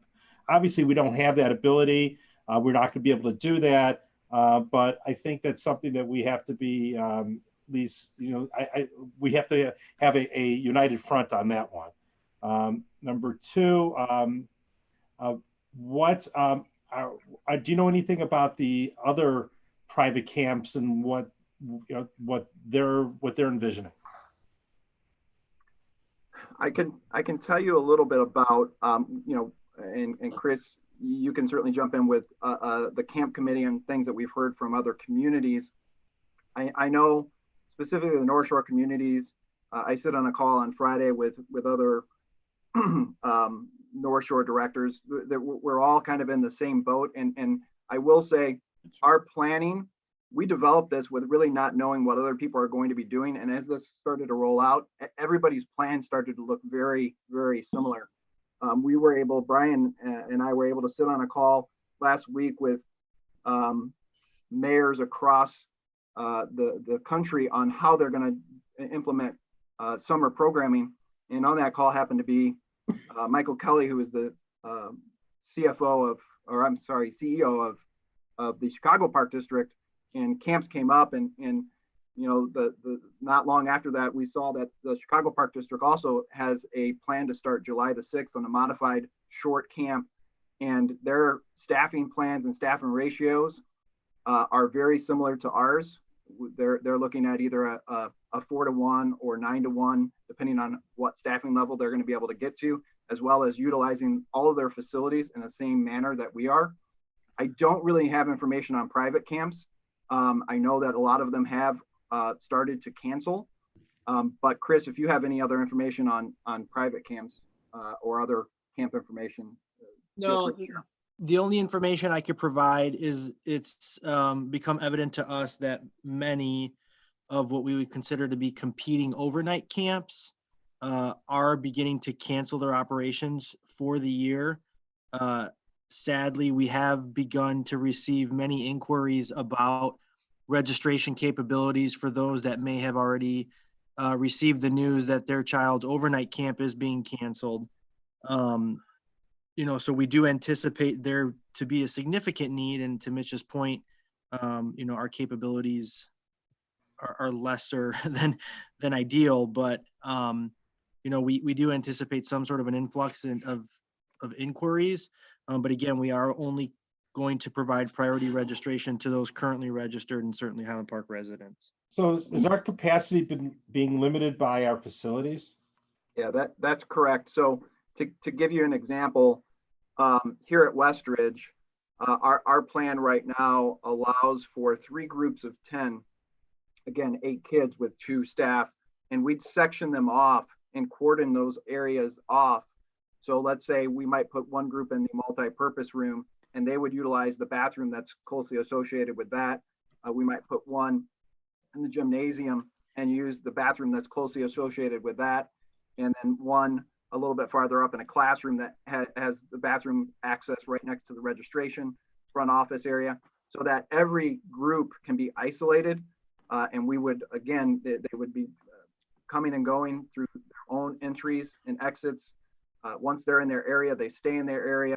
Those groups never intermingle. And really what we're trying to do, of course, is just isolate everybody so that, God forbid, if somebody has a positive case, that we're really dealing with that group, that smaller group, the areas they were in, and almost to that point of contract tracing. How many people have they come in contact with? Well, we can at least say at camp, here's the number of people that they've come in contact with. So we only have so many opportunities at each facility to be able to do that. And that's really what's limited us down to, maybe 13 to 15 site locations within the facilities that we have, knowing that, if there's a weather event, we're outdoors, they have to get back to the location that they've been assigned to if they're in their same proximity, or if they're at a designated site like a Rosewood, we have to have a facility that they would go to, but only they would be going to. So, we might be designating a space like an interpretive center that would be only for that camp to go to. And then again, it limits and it isolates to only one area. So it's very tough and very challenging in this plan. We've looked at every kind of measure to get as maximum number as possible within these guidelines and making sure that we can feel confident that it's safe and we can isolate groups as best of our ability. So I assume because of the weather considerations like tenting and porta potties and things like that, that's out of the question. Yeah, correct. Not as for permanent structures, no. Okay, no, I have no further questions. Commissioner Grossberg. No, Cal asked my question. I'm good. Vice President Rottenberg. Thank you. It's quite a laudable endeavor that we're trying to put together. I know that you said that you've had inquiries about camp, and I'm glad that we're doing a survey. And I assume that the survey will guide you as to whether we even offer camps, whether there's sufficient interest. But making an assumption that we get, people who indicate they might want to go to camp or not go to camp, I think it is, and how you go about doing this and how you articulate it, I think we have to make a point of saying that the first priority goes to the children of the essential workers. We owe our community something. And that's what he said. And I know that you said in some reference that they may have priority. I'm not quite sure what the words were used, but I think they should have priority. And and it must be made, I think it has to be made very clear that they will have priority, not the people who've signed up for camp already and are getting their money back. And not the people who are calling up and say, my son can't go to overnight camp, I want to get him into a camp. I think this is where we step up and we do something for the community, the folks in the community who are making our life possible. As far as the interaction, I appreciate how we isolate people, but we also have to make sure we isolate them from our staff that's at Westridge and our staff from them. Otherwise, you're going to, cross the line on the social distancing. Those are my comments. I just, whether we're going to be successful in doing the camp or not, who knows? Whether it's going to be June 8th, given that they're extending that the curve isn't flattening the way it's supposed to, I don't know. But those are my few comments as to how I think we should approach it. Commissioner Flores Weisskopf. Yeah, I'm glad we're preparing for this. I agree with what was said just now. We can plan all we want, but I think that we have to just wait and see the temperature of really the community and how they're feeling, if they're feeling safer. But absolutely, we should give priority to our residents. And as far as Commissioner Bernstein saying that we should not intervene or try to help anyone, I agree. I hope that goes without saying. That should be for any of our programs. We shouldn't be going to staff using any kind of weight, because that's not fair to anyone. And that doesn't need to be said, I hope.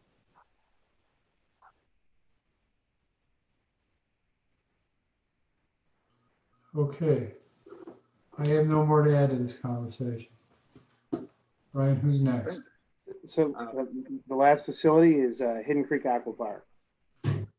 So Hidden Creek, certainly, as we all know and have heard and seen, aqua parks are creating very large challenges. The CDC, waiting for guidance from recently released considerations regarding pools and hot tubs and water playgrounds, and The guidelines that they provided are very general and provide guidance that decisions to open should be made in conjunction with local and state officials. So that leads us to waiting for the Illinois Department of Public Health to make some statement regarding pools and outdoor aqua parks. Those have yet to be made.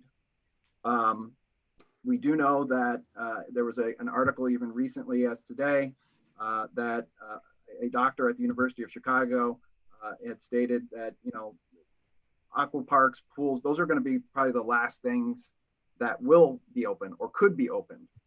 And as of today, we are aware now of 25 districts in Illinois that have moved forward with the announcement of closing their outdoor pools this summer. Some of these communities include Northbrook, Wheeling, Libertyville, Carroll Stream, Barrington, Hoffman Estates.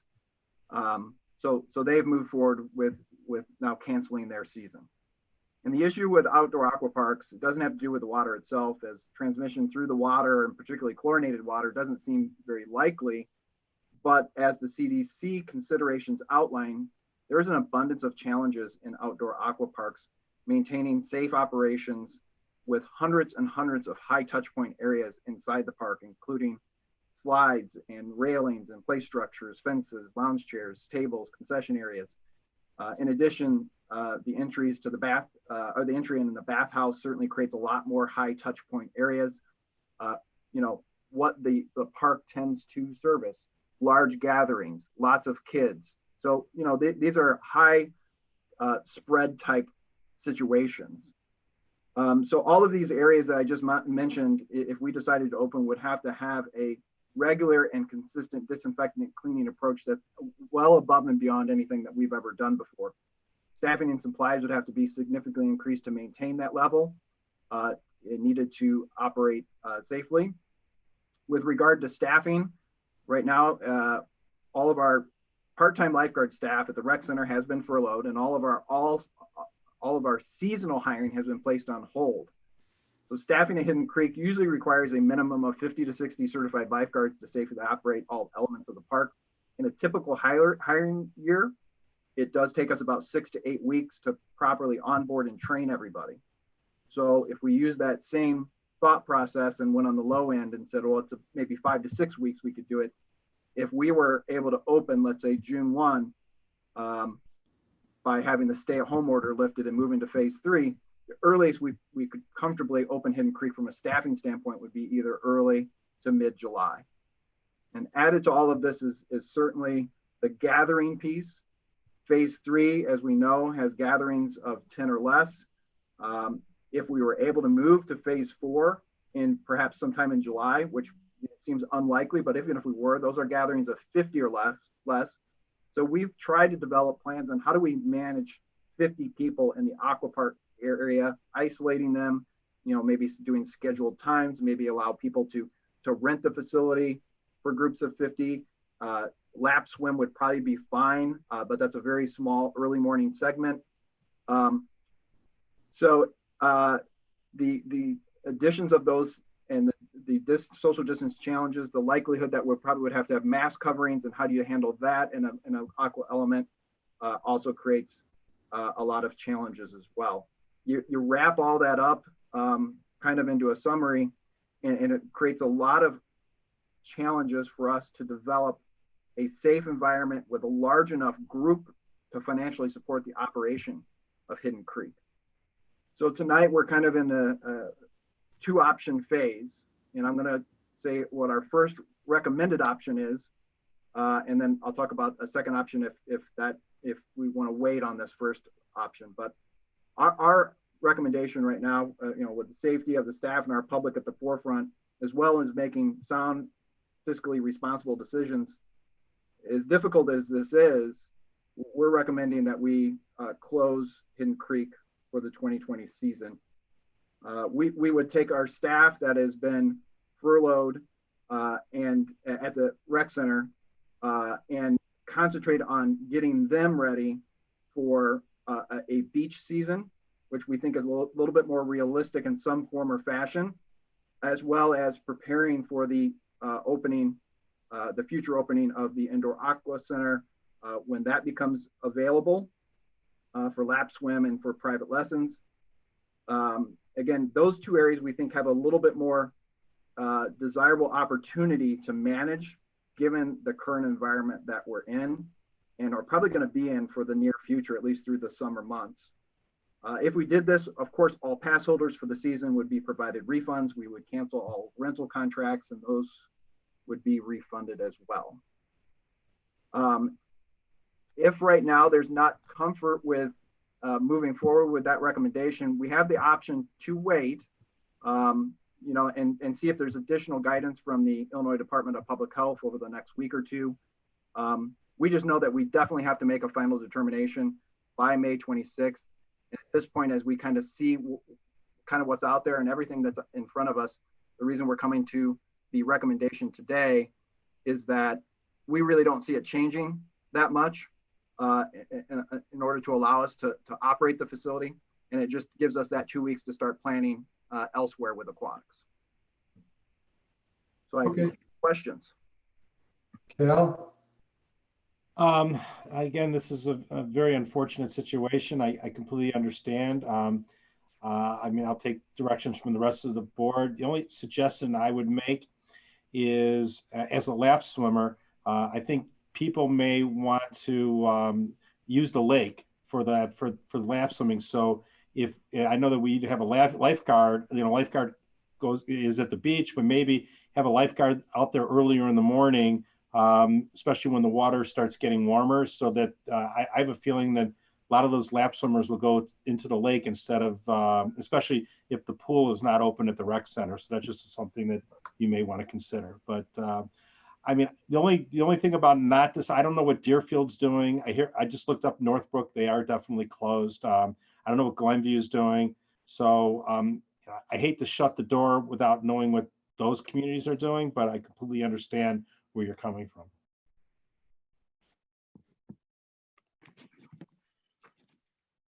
I'll assume I'm next. I've been advocating for a while for us to do that. I was just reading, it was the article that Brian sent out, that it's not so much that it's not like polio where it's necessarily is spreading via the water, but it's so hard to keep people apart. Once at a swimming pool, you want to do all those fun activities. So considering the financial restraints that we're under, I'm 100% with you on the closing of the pool this year. It's a shame, but I think it's something we have to do.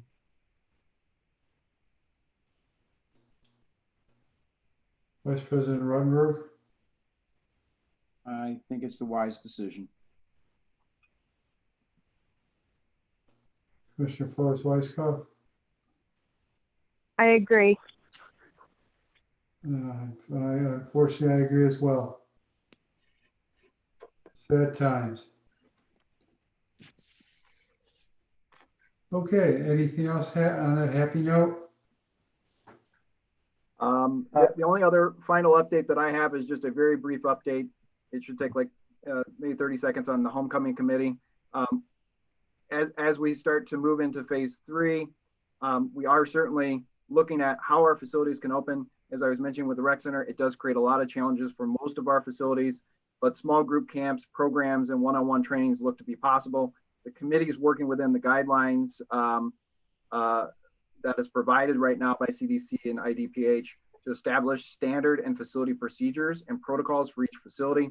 We met this past week. Our first primary goal is standardized practices for all district facilities to incorporate things like the personal protective equipment for all staff and what we want to provide for potentially patrons, signage, building operational procedures such as like patron traffic flow, trying to provide less touch operations in our buildings as much as possible, doing staff training and customer service in the age of COVID-19, cleaning and disinfecting standards and schedules, communication plans for the patrons returning to our facilities. All of this is kind of in a nutshell what we're working on and trying to have that ready by the end of this month, so that even if it's an early phase and we start introducing a few of our community members back to our facilities, there's a well thought out and standard and structured plan in place for each facility. So That's where we're at with the rest of the facilities.